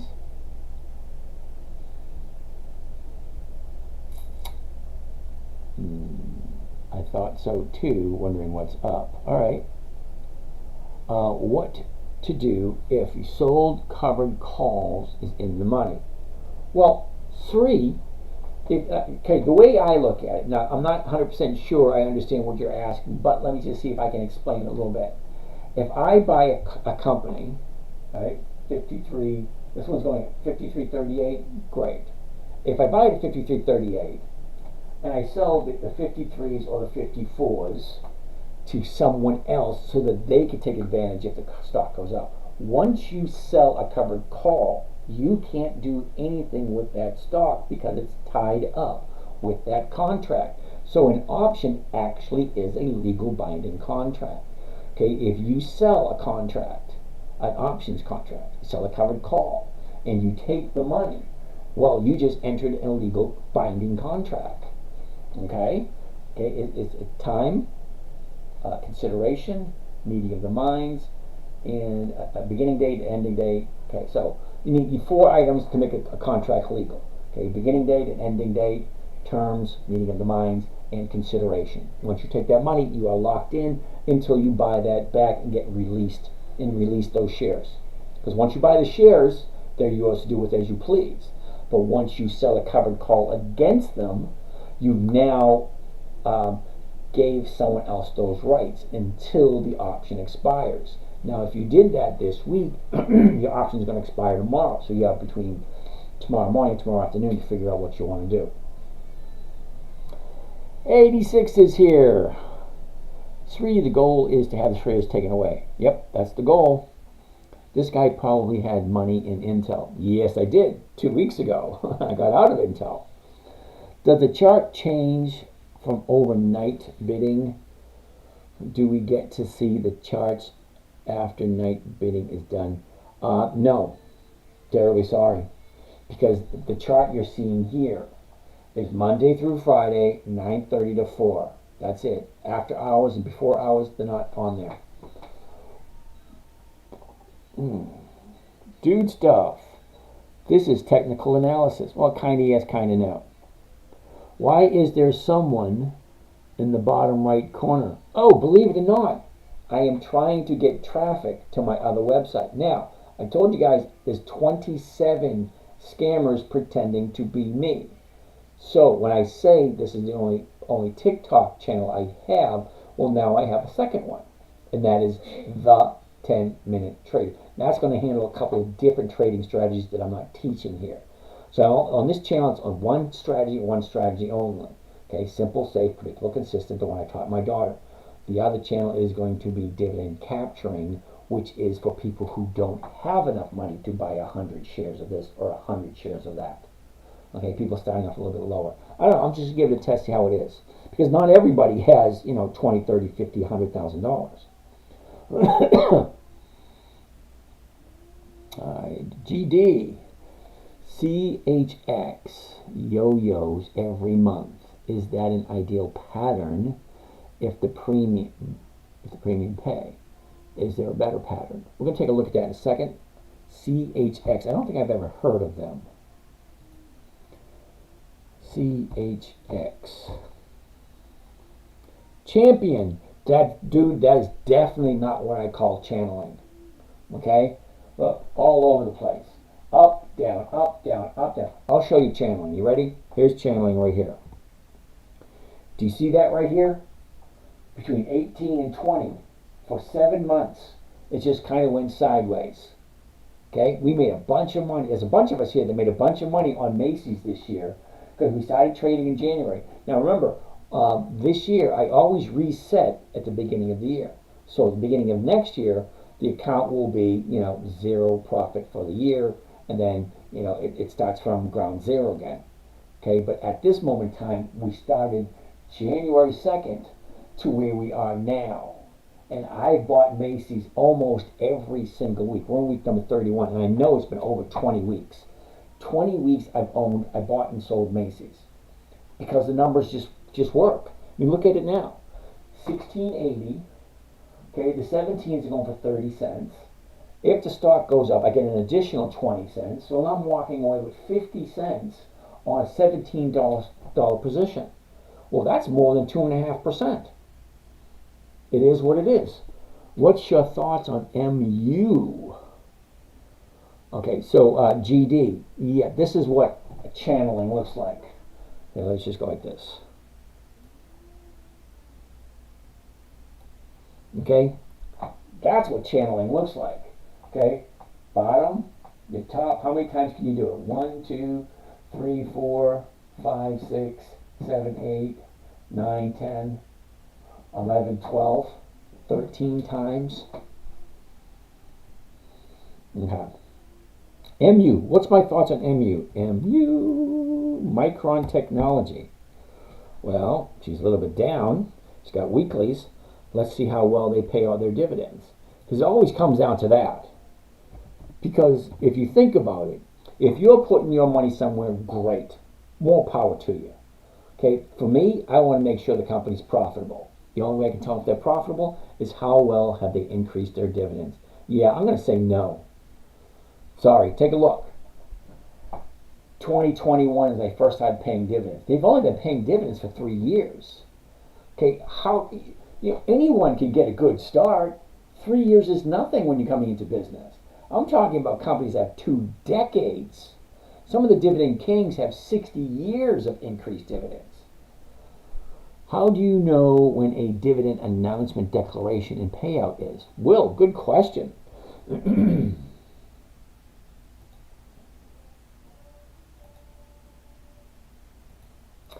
All right, Will, you ready? Now, I'm not 100% sure, Will, if you know, this is Thinkorswim. It's free to download. You can use it. They even have paper trading on here. Can you go over to Dividend Caption 2.0 so as not to own 100 shares? SoundTech, I would, but not here. I will do it on the other channel because I don't want to confuse people. All right, because when I say it got to be simple, safe, predictable, all kind of nice, neat, fun stuff, great. Now I'm showing you another strategy. It's not simple anymore. Okay, so Will, Thinkorswim is just a trading platform. And there's so much information here on Thinkorswim. I can be totally 100% honest with you. 95% of it I'm totally clueless on because it doesn't mean anything to me. Now I could, hey, Bob's here. Bob, how you doing, Bob? It doesn't have any meaning to me because I come from a time frame where if it ain't broke, don't fix it. Okay? I get very, very, very unhappy when I open up my computer and everything's gone because some strange reason they wanted to upgrade the platform. What's the other channel for learning about dividend capture? That would be the 10-minute trader. Okay, that's over on TikTok. It just started, so there's no traction to it whatsoever. But it's a very simple trading strategy. All right, so Will, like I was saying, Thinkorswim, I love it. You can download it for free. I don't get paid for anything like that. But here's the thing. Down here at the bottom, let's pick on a stock right here. Procter & Gamble. Okay? PG right here, Procter & Gamble. Each one of these little green dots represents a company that I trade. Okay? Now I've already done the paperwork. I've already done all the research. This is my personal list. This is one of my personal lists. Okay, so when you click on it, down here at the bottom, it gives you a bunch of information. Information number one is the symbol. Okay, the symbol right here. Okay, next is a dividend amount. The dividend announcement date, when they announce the dividend. Okay, the next is the EX dividend date. That's the last day the stock trades before the dividend is paid out. Very next date is the date of record. Very next one is the dividend payable date. That's when you're actually going to receive your money. So all the information you want about a company is right here. Now, dividend calendar, you can actually go to Google and do EX dividend calendar. And then you'll find a whole bunch of companies that offer an EX dividend calendar. I just so happen to like the one on Thinkorswim because it has so many nice perks that just don't like anything else. I've looked at a bunch. All right. 86. You can Google it. Yep. So you have to buy the stock first. Yeah. Hey, Meemaw. Yeah, you do. Sheila, can we look? Can we look for next week at QCOM? All right, let's take a look at QCOM.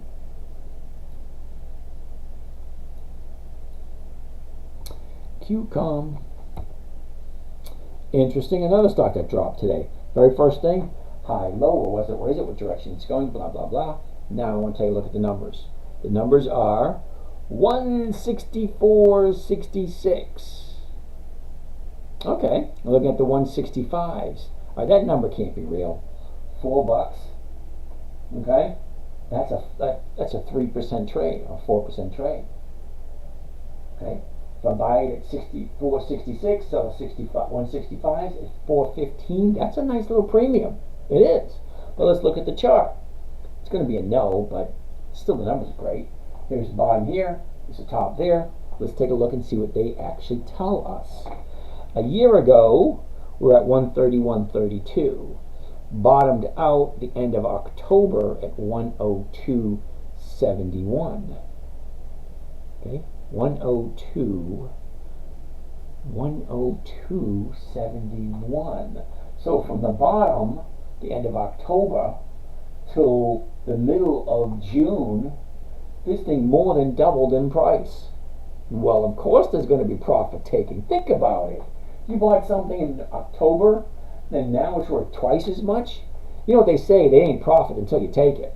Okay, if you don't take the profit, that's your own damn fault. All right. So anyway, there's the profit right there. QCOM. Now, interesting thing. 30 days. Here we go. 30 days ago,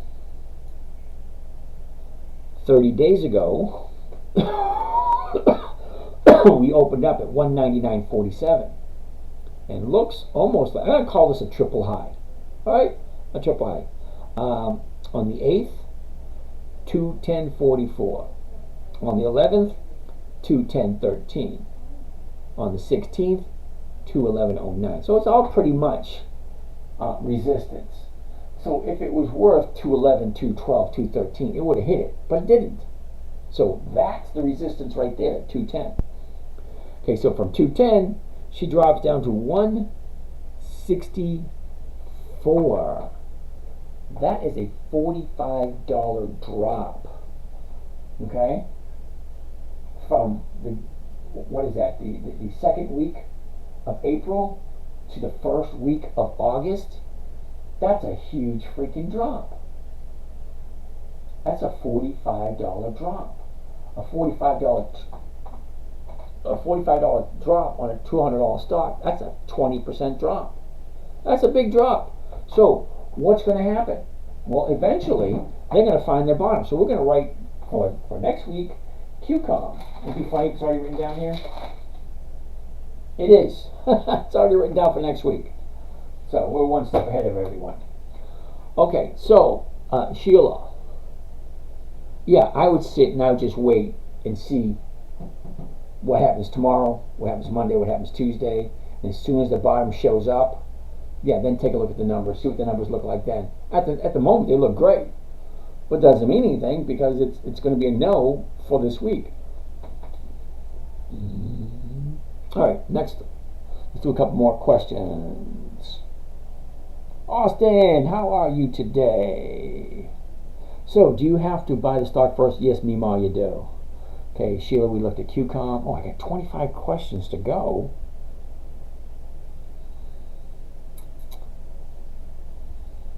Tech companies taking a beating this week. Looks that way. Ooh, look at this. GD wants to take a look at Chevron. Chevron, CVX. 152. Holy cow. That's another one we're going to be keeping our eye on. Alright, first thing I want to see. High, low, where was it, where is it? It seems to be fine where it is. I want to see this area. We're going to zoom into that a little bit. But before that, let's take a look at the numbers. What am I buying it for? I'm buying it for 153.89. Great. 153.89. The closest one's going to be the 155. Even the 155 is going for 180. Okay, so if it's over 155, you're going to get the 180, plus you're going to get the difference between the 153 and the 155, which is another $1.11. Well, that's freaking nice. They're like 2.5%, maybe 3% for this trade if she's above 155 come next Friday. Well, let's take a look. A year ago, 163. She topped out at 171. That was the end of September last year. 139.55 was the bottom for this year, and that was middle of January. Okay, but look at the last 90 days. Look at that pattern. You can really see that pattern. Look, check it out. Whoops, I don't want that. Okay, you can see the pattern.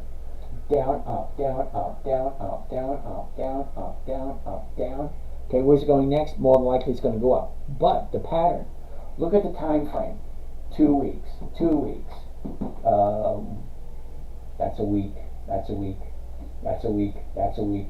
2 weeks, 2 weeks, 2 weeks, 2 weeks. Okay, that's a distinct pattern. Okay, great. The whole thing is going to change in about 2 seconds. Ready? Look. Looks totally different, doesn't it? Okay, 30 days ago, 157, drops down to 152, shoots up to 164. That's a nice move. Back down, back up, back down. That's a nice move. This thing looks like it should jump up tomorrow based on the size of the drop. It gapped down, kept on going, finds a new 30-day bottom. So what do you want to bet? Tomorrow's going to be an up day. High probability, because when you have this much meat, meat and potatoes, this much meat, yeah, usually. Okay, is that guaranteed? No. But that was Chevron, and I like Chevron. Hey, Michael, I'm kind of curious, okay? You sent me an email and you said give you a buzz. I gave you a buzz, you weren't available. So, I'm going to call you after I'm done here. Hopefully you'll be available. Are you not in the Discord message thread? She should be. I sent her the link. Mima, okay. Hey, y'all. Mima, anytime. I love this man. Thanks, Austin. Oops. I miss a young person following the James program for 30 years. Yeah, that'd be nice. You'd think that my daughter would continue to do it and she'd have a shit ton of money now. But no, doing the girl thing. She, did the lipstick, the makeup, all that kind of crap when she was in high school, and all the money went down the tubes. Cost about Amazon. He's going to say it don't share profits. Yeah, I don't do Costco because they don't share their profits. How do you know if they're profitable?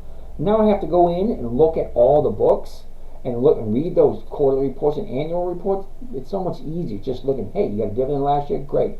What is it this year? It's lower. Well, you're not making much money as you did last year. Simple as that. If you're having, let's say, $2 dividend this last year, and this year your dividend is $2.50, well, that's a nice jump. But if your dividend was $2 and this year it's $1.75, well, what the hell happened? You're not making as much money. You're not as profitable. This is why I like dividends, because it's simple, easy, quick. Are you profitable? Well, if you're increasing the amount of money you're giving away to your shareholders, then you must be. How about AMD? Now, one more question. Penny stocks of the day. Oh, yeah. You have fun with that. You can always tell someone that's new to trading when they look at something like penny stocks. Because penny stocks are great when you buy them. Try to sell them. Yeah, it's totally different. Alright, AMD. Now, isn't AMD, don't they have that no dividends? Or is that ADM? Yeah, no dividends, AMD. Sorry. AT&T. We looked at AT&T already, and the numbers just don't look that attractive. Yeah, AT&T is not this week. Okay? Well, here's your high of the year. Look where it is now. Yeah, it's a little too close. Okay, I don't do the thing. And the funny thing, what is the thing? Yeah, no. That's when you buy it at the high and you wait for it to go high. Yeah, no, I don't do that. Okay, I'll wait for the profit taking to take place. When it finds the bottom, I'll jump in the bottom and ride up the new wave. They always have them. Okay, let's go back, take a look the whole year. Oh, look at that. She went up, she went down, up, down, up, down, up, down, up, down, up, down, up, down, up, down, up, down, up, down, up, down. See how it moves? Up, down, up, down, up. That's all they do. They go up, they go down. That's it. The idea is to, after the profit taking, jump in and take the next ride to the upside. Take your profit, get out. Buy, take your profit, get out. I don't know why people make it more complicated than it needs to be. Alrighty. Mara, I bought it $17.96. Demon. Mara, I like Marathon. Ooh, another one we're looking for the bottom. Okay, 1811. High, low, or was or is it? Blah, blah, blah. A year ago, 1637. Bottomed out the beginning of October, 687. Can you believe that? 687. Not only that, take a look. Bottom of the year, 687, and she shoots all the way up to 34. That's, what is that, 400% increase from $6 to $30? Yeah. Pull back up, back down, 90 days. Here's the last 90 days. Okay, high, low, where is it, what direction it's going. Take a look at where she is now. Okay, again, another company. We're looking for the bottom. A new 30-day bottom today. Great. What are we going to have tomorrow? It's a 50-50 shot. It's either going to be a new bottom or it's going to be one day to the upside. One or the other. You ever flip a coin and see it land on the edge? Never. I'm 60 years old. Never have I seen someone flip a coin and it land on the edge. It's either heads or it's a tails. That's what it is. So tomorrow, it's going to be higher or lower than the 1814. And here's the little clue. Okay, in case you guys didn't know this, there's a little clue. Okay, last trade. See right there, 1814. The bid, 1810. The ask, 1811. Usually, when both the bid and the ask are lower than the last price, the market maker is going to push that price down. So we might be looking at a new 30-day bottom tomorrow, which gets me excited because pretty soon that thing's going to turn around. And Merit is on the list for next week. All right, what else we got? Oh, so Demond, you bought it at $17.96. $17.96. Oh, good for you, because it's at $18.14. So here's an interesting question for you, Demond. If you bought it at $17.96, right? Hold on a second. Where's your exit? Never ever buy a stock without knowing where your exit point is. Okay? It's like whenever you go into a restaurant, never go into a restaurant without knowing where your exit points are. Okay, you learn that from The Godfather. You go, all right, how do I get out of here? So never buy a stock unless you know what your exit point is. For me, it's always 1% or more. Okay, and how do I get that? I look at my purchase price, look at what I can sell it for. Am I making my 1%? Yes, I am. Look at the 18th. Okay, 18.11 is the purchase price. Okay, 18.11. Look at the 18s are going for $1.18. You take the 10 cents, 11 cents off there, you're walking away with $1.07. Okay, $1.07 is your profit. Okay, 1.07. Purchase price is 18.11. Okay, that's 5.9%. But you're going to ask yourself a big question. Do I like Marathon at 18.10? Well, I like it at 18.10. I just don't happen to be out of money because I have no money until Friday. Okay, so all my trades are Mondays, so all my money's tied up. Like 98% of all my money is tied up until Friday. And then Friday we decide what's going to happen. Do I have to buy something? Do I have to sell something? How do I make my adjustments? Well, I don't know that until 3 o'clock on Friday afternoon. Good. The great John Kennedy once said, "We cannot answer the questions of tomorrow with the knowledge we possess today." So I cannot tell you what I'm going to do on Friday afternoon until Friday afternoon gets here.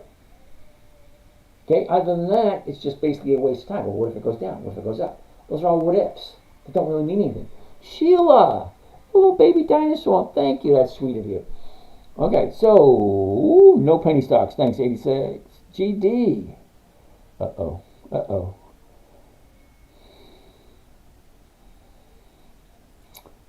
I'm in Santo Domingo. It must not have gone through. Oh, imagine that, dude.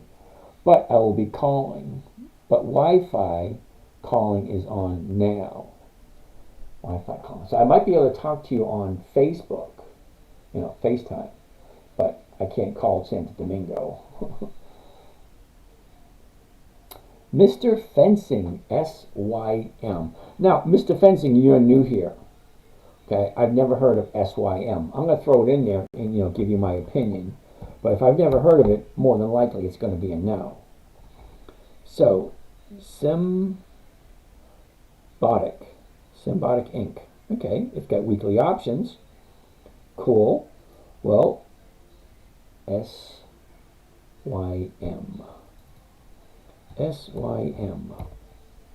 Okay, we'll take a Yahoo Finance. No dividends. Now, Mr. Fencing, I can't really give you too much of a hard time because you're new here. But the title of the show is called Dividend Investing for Weekly Cash Flow. The stock you gave me, SYM, has no dividends. So why are we looking at it? Even though the numbers look good, and this thing, look, is the same stock. Look, big huge drop, looking for the bottom, another company. Okay, look at the premiums. 25s are going for 85 cents. That's over 3%. But here's the thing. It has no dividends. So when the stock goes down, it's not an if, it's a when, because they go up, they go down, that's all they do. Okay?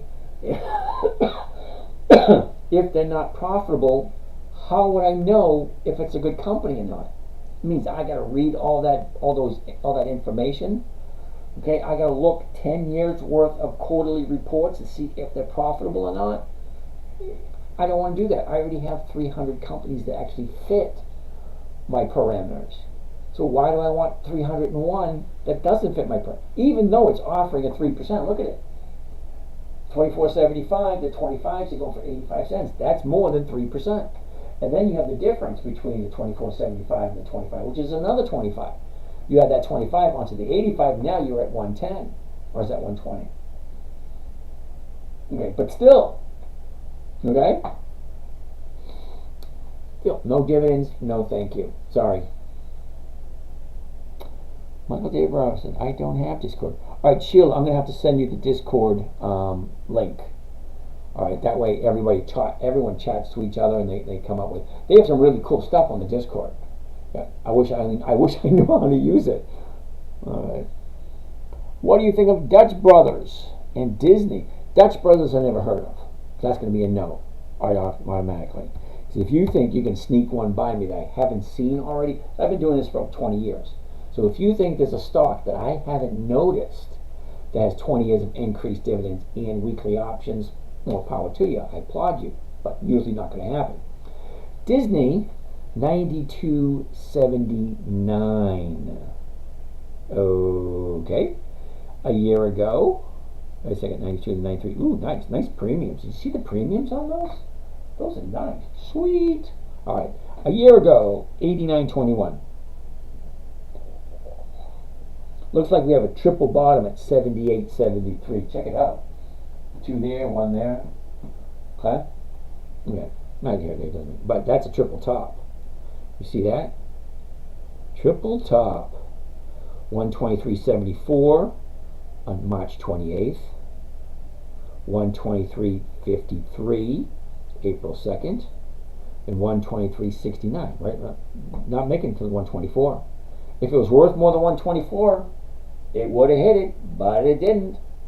Okay. So from there, from the beginning of April, she just drops and drops and drops and drops. Let's look at the last 30 days. Okay, so here's the last 30 days. 30 days ago was our 30-day high, 99.74, way up over there.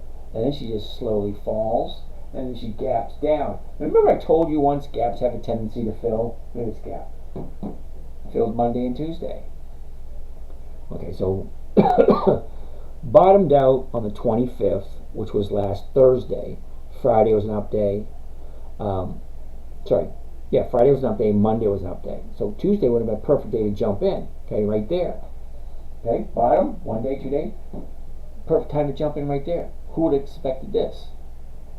She could be dropping back down again. Don't know. But you gotta like Disney. Let's take a look at seasonality. We haven't looked at that yet.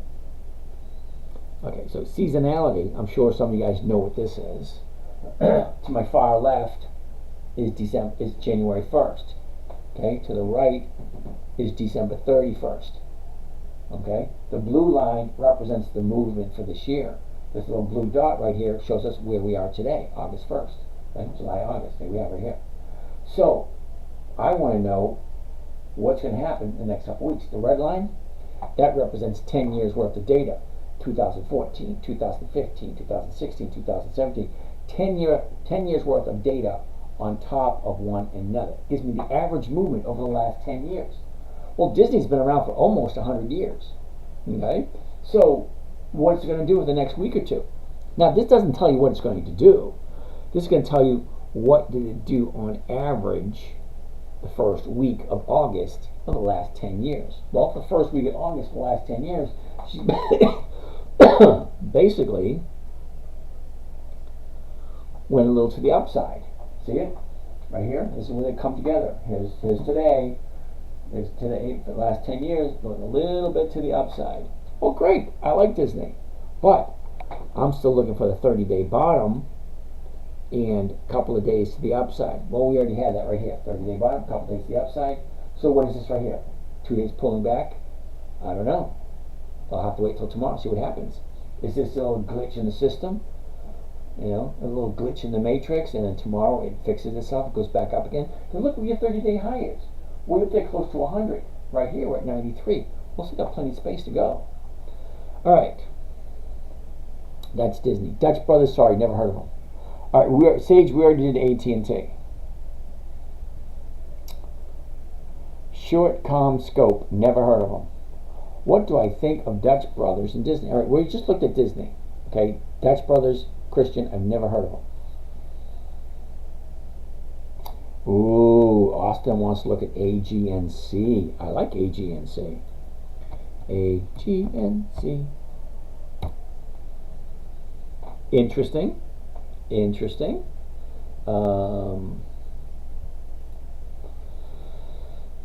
The 10's going for 15 cents. That's 1.5. That's like 1.5% for the week. Okay, let's take a look. AGNC. A year ago, 10.19, bottomed out end of October at 6.80. Okay, 6.80. Now here we are right here. Last 30 days. 30 days ago was the 30-day bottom at 9.36. Okay, it took about 2.5 weeks to find a 30-day high from the 30-day bottom, 30-day high. What happens? Profit taking, retrace, blah, blah, blah. That's where we are now. No real rhyme or reason to where she's going. Okay, your 30-day high right there, a little bit of pullback, then she goes up and then pulls back again. So this probably shouldn't have happened yesterday. Today was a little bit on the upside. All right. What else? Sheila, do you mean Discord? It's a phone thing. I don't know if Discord could go on a desktop. Actually, Discord can go on a desktop. I have it on my desktop and I have it on my phone. You know what would be really nice? If I could learn how to use the damn thing. Sorry guys, you know, I'm good at some things. Ooh, JV wants to look at Energy Transfer. Now, didn't we decide Energy Transfer's dividends weren't consistent? And it's going to be a no for this week, only because look where it is. Get your 30-day bottom here. She shoots on up. Okay, I have no idea what it's doing here. So it's just a little too high for my taste. All right, that shoulder's starting to bother me again. Okay, so if you guys have been here for a while, you know that I broke my collarbone. It's just been bothering my shoulder ever since. Alright, next on the list. How do you like Casey's General Store? Well, Cubby Bear 71 never heard of Casey's General Store, so it's going to be a no. Sheila is the think is you can log into Discord on a web browser. Yes, you can. Yep, 86 times you can do it. Sage, great information. Glad you like it. Christian Marbella. Christian, you want to hear a funny joke? All right, no, I'm not gonna do that because I don't want to offend anyone. Does Marathon pay a dividend? It depends. Are we talking about Marathon, the digital company, or Marathon, the oil company? Because there's two different ones. Shani, Spider is going to be a no. Short CommScope. I never even heard of CommScope, so I can't give you any information on that. Alright, Sheila, are they a phone app? No, it's not a phone app. Yeah, you can put it on your phone, and you can put it on their website. It's Stan. I really liked your content on your lives. I think you got something here. Oh, thank you there, Stan. I'm just trying to be helpful for the little guy, because I've been a little guy all my life. Okay, we've been shat on so many times. I think it's time for us to give a little bit of payback. And this is one of the reasons why they don't want TikTok around. They don't want us talking to each other. They definitely don't want me teaching you guys how to get 50% per year. Because if you can double your money every 2 years, what kind of hole are they going to have over you? Dollar going down. You're absolutely right, Jennifer. Yes, Sheila, you can go to Discord via your browser. I just did now. Okay. Jennifer Gable Comedy 6. Dollar going down. Well, of course it's going down. It's been going down since they invented it. And they will replace it with something else. But regardless, Jennifer, if they get rid of the dollar and replace it with something else, you know what they're not going to get rid of? A portion of the company. So if you buy a share of AT&T or GE or Ford or General Motors or whatever, you buy a share of a company, you own a portion of that company. So whether they get rid of the dollar and replace it with wooden nickels or whatever they replace it with, you still own a portion of that company and you still get a portion of the profits every single year. Okay? So if you take a look at history, this is not the first time in the United States where we've changed the dollar. We went from one currency to another currency. Only because, well, the reason why this one is such a big thing is we went around the whole world and told everybody, hey, we're going to be the world currency. You got to do, yeah. It worked great until the powers that be took advantage of it and started screwing everybody over because they didn't get what they wanted. But we're not going to get into politics, okay? COP, ConocoPhillips. Way to go, Flipper. Throwing the ConocoPhillips into the ring. Another company is fishing for a bottom. Did you check it? Very first thing you see, look. High, low, where was it, where is it? Take a look at this. I want to take a look at that. That's a big, huge dump right there. Okay, so 108.70. The 109s are going for 166. Now we all know 166 is well over 1%. If you're having difficult finding the percentages, Kaden, how are you over there on Instagram? If you're having trouble coming up with the percentages, simply take the stock price, 108.70. You see what the decimal point is? 108.70. You take the decimal point and move it over 2 places. So 1.08, that is 1%. As simple as that. All right, so ConocoPhillips. A year ago, 116.83. Okay, bottomed out in the middle of January at 106.15. Topped out at 135.31, and that was the second week of April. Now from there, look at the big drop it had. Drop, and our 90-day bottom is right. Well, actually, no, the 90-day bottom is today. Nice. So we have a 90-day bottom and a 30-day bottom. Okay, last 30 days. Here we go. 30 days. Look at that. 30 days ago, we opened up at 115.40. Drops a little bit, shoots on up. 2 weeks later to find the top at 118.47. You got your normal profit taking, bounces up. Now this right here, okay, Monday looked as if it was a 30-day bottom. Tuesday was up. Wednesday was up. Today, went up high, opened up higher, but then she dropped. Something happened to make a whole bunch of companies drop today. Okay? Do I really care? Honestly, I really don't. Because I have no control over what happens. What I do have control over are my positions. Now, I'm a very firm believer on the rules. Rule number 1, never buy something you don't want to hold long term. Okay, I like ConocoPhillips. I get no problem buying ConocoPhillips. Okay? Never buy something you don't want to hold long term because you just might have to. Now, the premiums aren't that bad. Right now, it's at 108.70. The 109 is going for 166. That's well over 1%. Great. If I buy it and I have to hold on to it and get my 1% on the week, fine, great. What happens next week? Well, I'm not going to buy it until I know whether or not this is the 30-day bottom. So tomorrow, it's going to be higher or lower. So this is just going to be another company that we're going to write down. COP, is it on my list for next week? No, it is not. But it is now. COP. Alright, so ConocoPhillips is on the list for next week we need to find the bottom. And when we do, I want to jump on that because I like ConocoPhillips. Okay? Hey, Flipper. Been okay? Yes, I have. Oops. I keep missing these questions. Keep getting easier if you diversify your strategy and find what works best for you. Okay, Michael, you're absolutely right. Oh, look at that. Rizdak. Is that right? Ryazkad. Ryazkad. Monthly puts for Qs and spiders. Yeah, good luck with that. I personally don't like that idea. If it works for you, great. Not a problem. What do I think of Siri? Ooh, Siri had its run.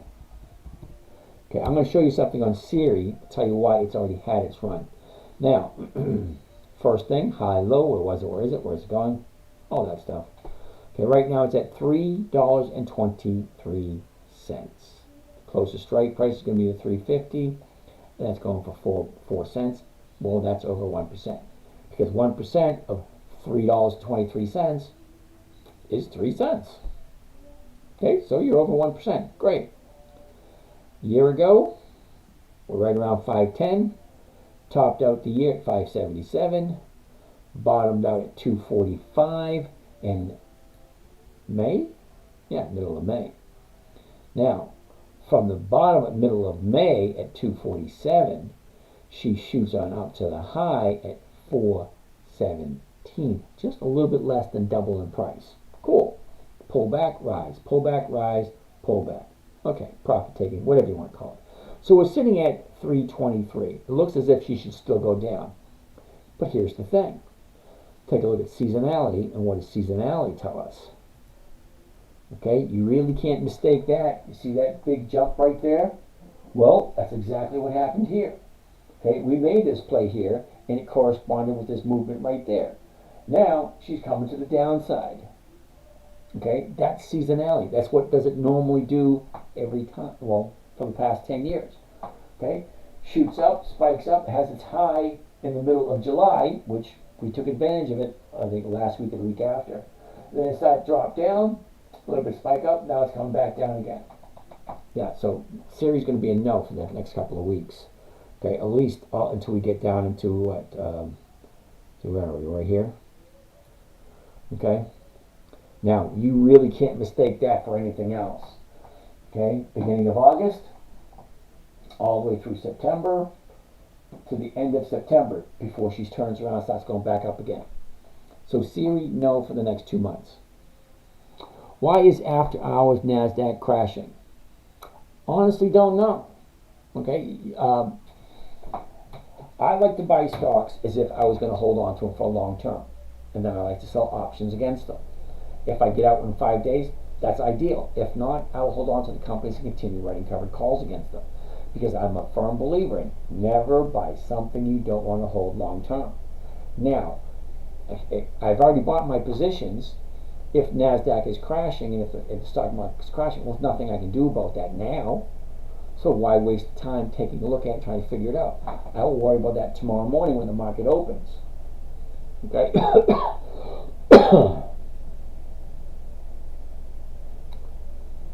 Encourage more viewers to share. Love AGNC, like that. Okay, Bob, Amazon had earnings tonight, and it's a continuation of a sell-off today. Okay, sounds like right. Sounds about right. Andrea, great dividend and will come down soon. Yep, probably will. All right, VJ, Intel. Yeah, we already looked at Intel earlier. I bought it down there. NOV is my drop date. November, okay. Michael, how do I find the name of the group for the trading group? All right, Sheila, I'll give you a buzz in the morning. Remind me to send you the link for the Discord. You can upload it to your computer. You can download it onto your phone, one or the other. But it enables you to talk to the other traders in the morning trading group. So for those of you guys wondering, the Discord is only for the morning trading group. All right, Shiny Spiders, no. Casey is a monthly, no. Monthly puts on QQQ and Spider, yeah, no. Sage, YouTube, good. More power to you. What about Spider? No. That's a no. Yep, Geraldo. 50,000. What would you invest in? Pizza. Let's have a pizza party. Woohoo! What's his name? I love Mandasso. Yep, I love Mandasso is paying for a pizza party for everyone. Yay! He's got 50K. Dude, I have no idea who you are. I have no idea what your goals are. I have no idea what your risk parameters are. I really can't honestly tell you anything other than keep coming back. And the number one thing you need to ask yourself before you do anything, does it make sense to me? Okay, so if this doesn't make sense to you, don't do it.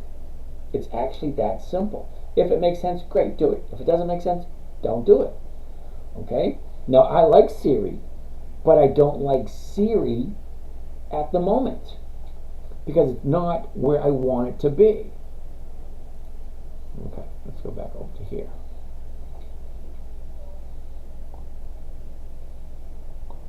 Alright, they might find you floating with them. That kind of return. Alrighty. Can we look at Disney for next week?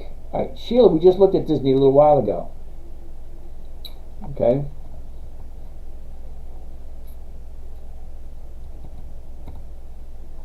Okay, so here's Sheila. Sheila, here we are for next week.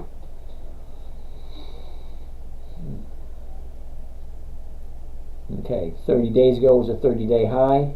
She dropped down. Our 30-day bottom was last week. She went a little bit up, and then today was a pullback. Why? Don't know.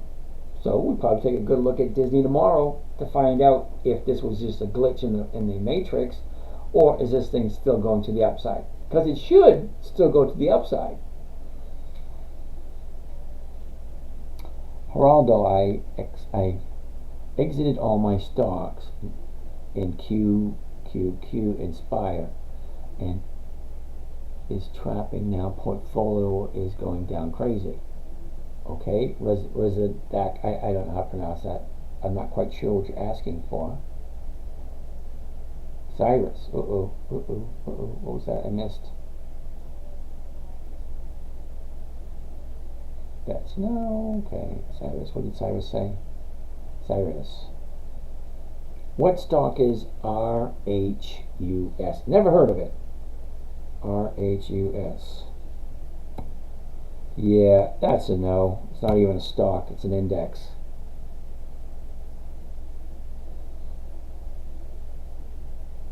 Yeah, thanks, Geraldo. QQQ Inspire doesn't fit this strategy. You know, there are tons and tons of strategies. As a matter of fact, for the fun of it, let's do this. All right, we're going to go here, and these are all the different option strategies. Okay, you have single, vertical, back ratio, calendar, diagonal, straddle, strangle, covered stock, collar, synthetic, butterfly, condor, iron condor, vertical roll, collar with stock, double diagonal, and then that has some more on the other side too. Then you have the unbalanced, butterfly condor, and then you have deep and wide, and then look at the deep and wide. That's a whole bunch of other strategies. There's a whole bunch of strategies. Not only a whole bunch of strategies, but there's, was it right? 9,598 different companies you can invest in at any moment in time. There's a plethora, a whole bunch, a shitload, whatever acronym you want to use. There's a bunch that you can buy at any day, anytime at all.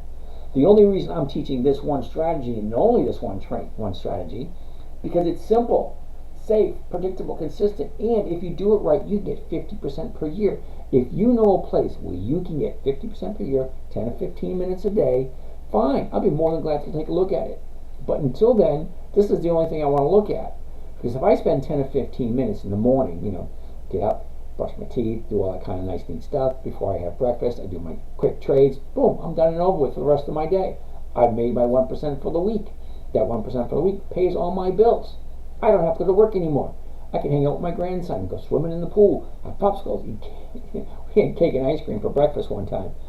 Well, my son wasn't very happy about that, and his mother was very unhappy about it. But it's fun. Anyway, Minty Fresh.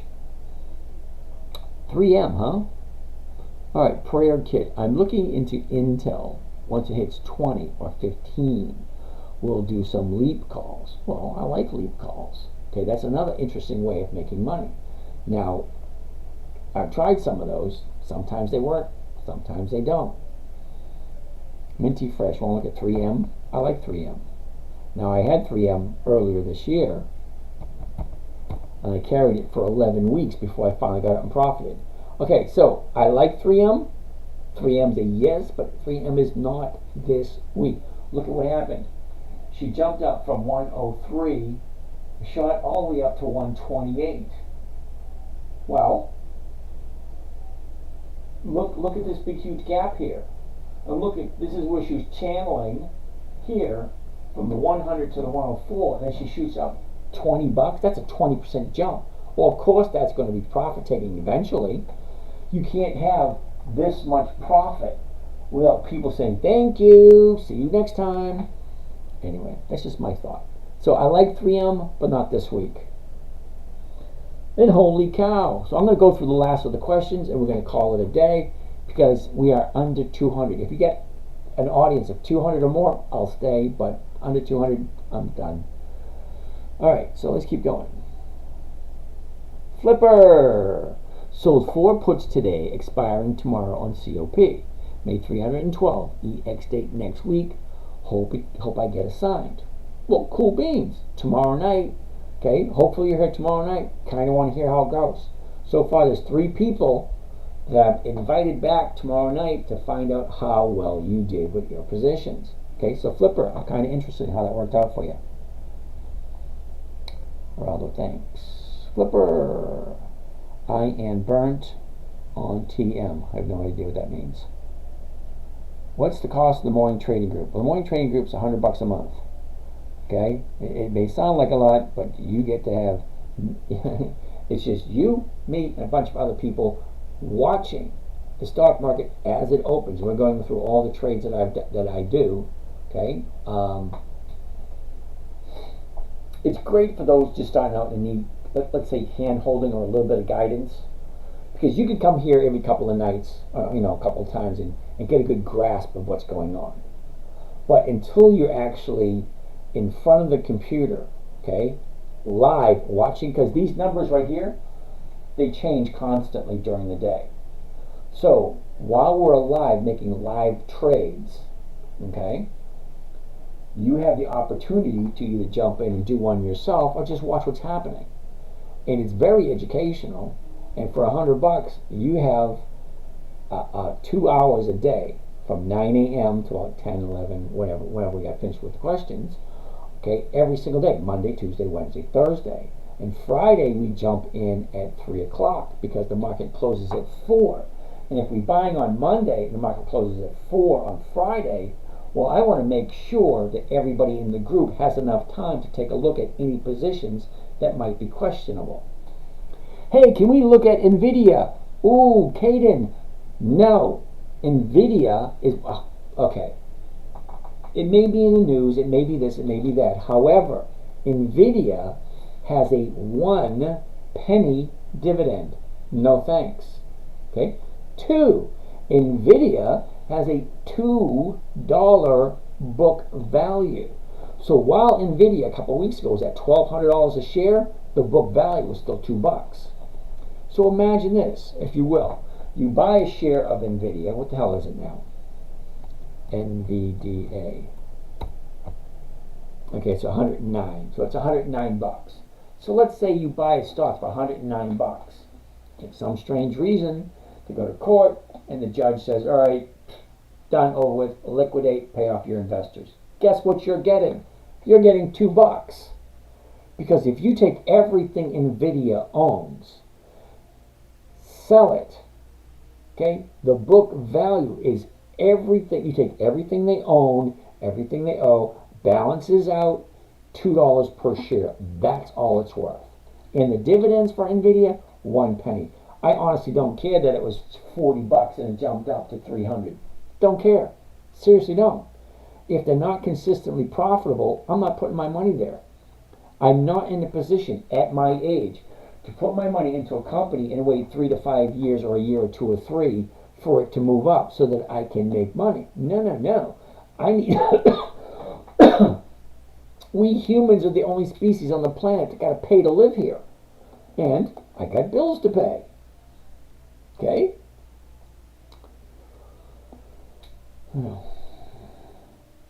Okay, so Aaron, that was that. I would like a link to the group as well. Hey, Irish Moss Man, how are you? You're new here, dude. All right, so the link to that, to the morning trading group, in my bio in the top left where it says Dividend Stock Talk, okay, Dividend Stock Talk right there. If you click on my face, that'll bring you to a separate page which will have the 10-minute trader link there. So you can go right there, or you can just go right here, the 10-minute trader, right there, the 10-minute trading live. You click on that, and that will take you to the Patreon Dividend Stock Talk. Imagine that. That sounds like me. Oh, look at that picture. It even looks like me. All right, so there's that one. You always come down a little bit, tells you a little bit about us. Hey, about us. If you're looking to strike it rich overnight, look at it, it says it right here. If you're looking to strike it rich overnight, this ain't it. Plain as day. This ain't it. If you're looking to strike it rich overnight, this ain't it. Okay, my main focus is a simple, safe, predictable, consistent 1% per week. Okay? Simple, safe, predictable, consistent 1% per week. That's over 50% per year. That's what it says right there. Come down a little bit lower and take a look at this. What does that say? Ooh. Investing your own money shouldn't be difficult. Stop making it more complicated than it needs to be. Okay? Learn more about the trading strategy. Live trading. Join our morning trading group. Right there. Click on that. Where does that take you? Oh, lo and behold, that's going to take you to the same place. Patreon. Let's get out of that. Let's get out of that. Let's go back to here. All right, so let's get back to some of those things. Checking in. How's everybody? Price prediction on for Qs. I don't do the Qs. Ooh, somebody wants to take a look at Nike. I have to own some Nike. All right, we're going to do Nike's going to be the last one we do. All right. NKE. Now, I do own Nike, so I like Nike. So as soon as this drop, see this big drop right here? Big drop. As soon as it dropped like that, very next day I jumped in. Why? Because I like Nike. I saw the opportunity. Okay? You're going to make money in the stock market when you buy low and you sell high. So if she drops down to here, okay, here's a normal trading range here. Okay, the low of the year is somewhere around 87. So when she drops down to the 70s, well, it hasn't been there all year. Hell yeah, I'm going to buy some. So I bought me some. So take a look at the numbers. 73.39. The 73s are going for $1.67. The 74s are going for 101. Both are well over 1%. One is a little safer than the other. It's all math. Okay. Personally, I do the 73s because it's a safer bet. Thank you and have a good night, Minty Fresh. Have a good night, Sage. You have a fantastic trading system. Thank you, Sage. Arrow. So, do I sign in with you for that? Arrow, you know what you could do before you do that? DM me with your number. I'll give you a call. We'll chat. See if it's right for you. It's not right for everyone. It's slow. It's boring. It's monotonous. It's the same thing over and over again. I look at Nike 4 times a year. Okay, because they pay a dividend 4 times a year. There's 266 trading days in a year. And I look at it 4 times because I want to know when is it going to move. So what you buy if not Qs and Nvidia? You make it sound like the Qs and Nvidia are the only things available. Believe it or not, there's 9,598 different companies I can invest in at any time. Nvidia is not consistently profitable. Okay, and how can I possibly say that? Well, I can say that because they don't increase their dividends. Okay, the dividends for the past few years has been a penny per share. Why would I buy a company that only gives me a penny per share? That's no. Okay, and the Qs, yeah. Well, number one, it's out of my price range. I like $250 or lower. But the Qs is the same thing. Their consistency is absolutely horrible. Okay? You can take a look at Microsoft and a bunch of different other companies. Microsoft, Kimberly-Clark, Lowe's, Home Depot. You take a look at the dividends over the years. Every single year, they go higher and higher and higher and higher and higher and higher. I can keep going on. Because to be a dividend king, you have to increase your dividends to your shareholders for 5 decades or more. Well, if a company is consistently profitable for 5 decades, well, hell yeah, I want to invest my money in that. Because they're doing something right. Nvidia, they don't increase their dividends, which means they're not profitable enough to share any money with their investors. Okay, I've already told you, I'm not looking to buy a company and wait for it to go up. I'm past that point in my life. Okay, I'm 60 years old. I'm retired. I do not want to have to go back to work. I do not, and I'm being totally honest with you, I do not have the money to put, $5,000, $10,000, $20,000 aside and wait for it to grow. Sorry, it doesn't work that way for me. Okay, it may work for you guys. Some of you guys may have money just sitting around. It's like, you know what, let me put a couple, 50 grand into Nvidia. See what it does next 5, 10 years. Nope, sorry, that's not me. Okay, however much money you think I got, I don't. Okay, what I do have is enough to live comfortably at 1% per week.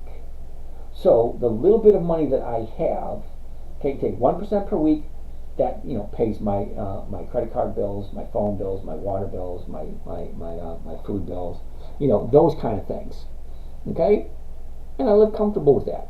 So no, I do not have the time, money, or desire to throw something into something that's not profitable and wait for it to grow. Now the Qs, you may like the Qs, but the Qs aren't profitable either. Take a look at the consistency of the dividends that they pay out. Not always going up. They go up, they go down. They go up, they go down. They go up, they go down. No, thank you. Okay? Your money, you invest it your way. My money, I invest it my way. And the way I choose to do it, only with companies that are consistently profitable year after year after year, a minimum of 20 years. Okay? I got 300 companies to keep track of. 300. That's more than enough to keep me busy and to keep me satisfied for my financial goals. Sorry, that's all it is. So let's go through a couple more questions. We're past 11:30. How can I get 10 best trading information every day? That I don't know. Michael Robinson. It's worth it, and you do need to study everything you can and think about it and focus on it. Worth it. Thank you there, Michael David Robinson. How do I join the group on the Discord? All right, Sheila, this is the third time I'm going to tell you this, kiddo. Tomorrow morning, you and I are going to have a conversation, all right? Because we're both in the same position with CMG. Is it CMG? Chipotle? Okay? At that time, remind me to give you the Discord information. All right, Flipper, is weekend count towards time decay? Yes, it does. How do you find the book value of a company? Ooh, that's a good question we should ask tomorrow. Collarbone looking great. Yeah, it's still a little sore in certain things. I still can't pick up my grandson with a little bit of pain there. That really frustrates me. I'm not ready to be old. Okay, this just came upon me one day. Me either, but once you sign up with an email to make an account, there, James will give it to you. Yep. All right, the link to log into the actual discussion, yeah. All right.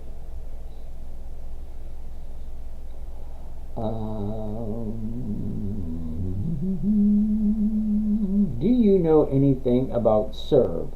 Yeah, we looked at that earlier today. That's going to be a no. All right. Okay, we'll have a good night. See ya. Any company you would recommend? All right, Caden, I don't recommend anything. Okay?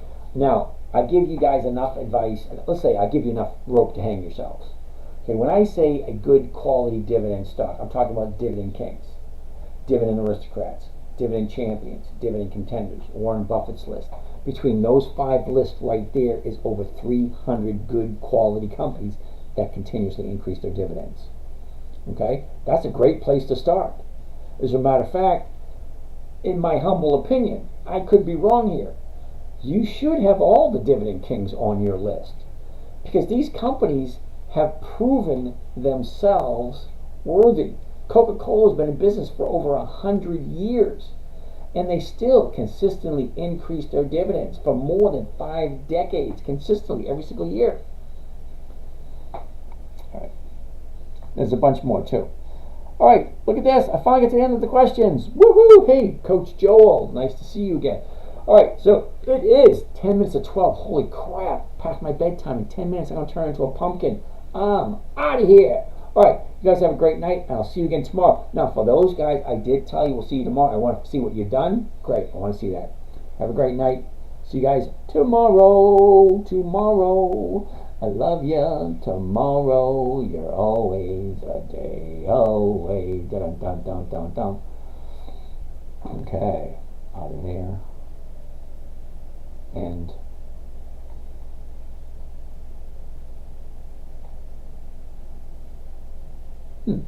interesting. Hey y'all, it's me, Ma.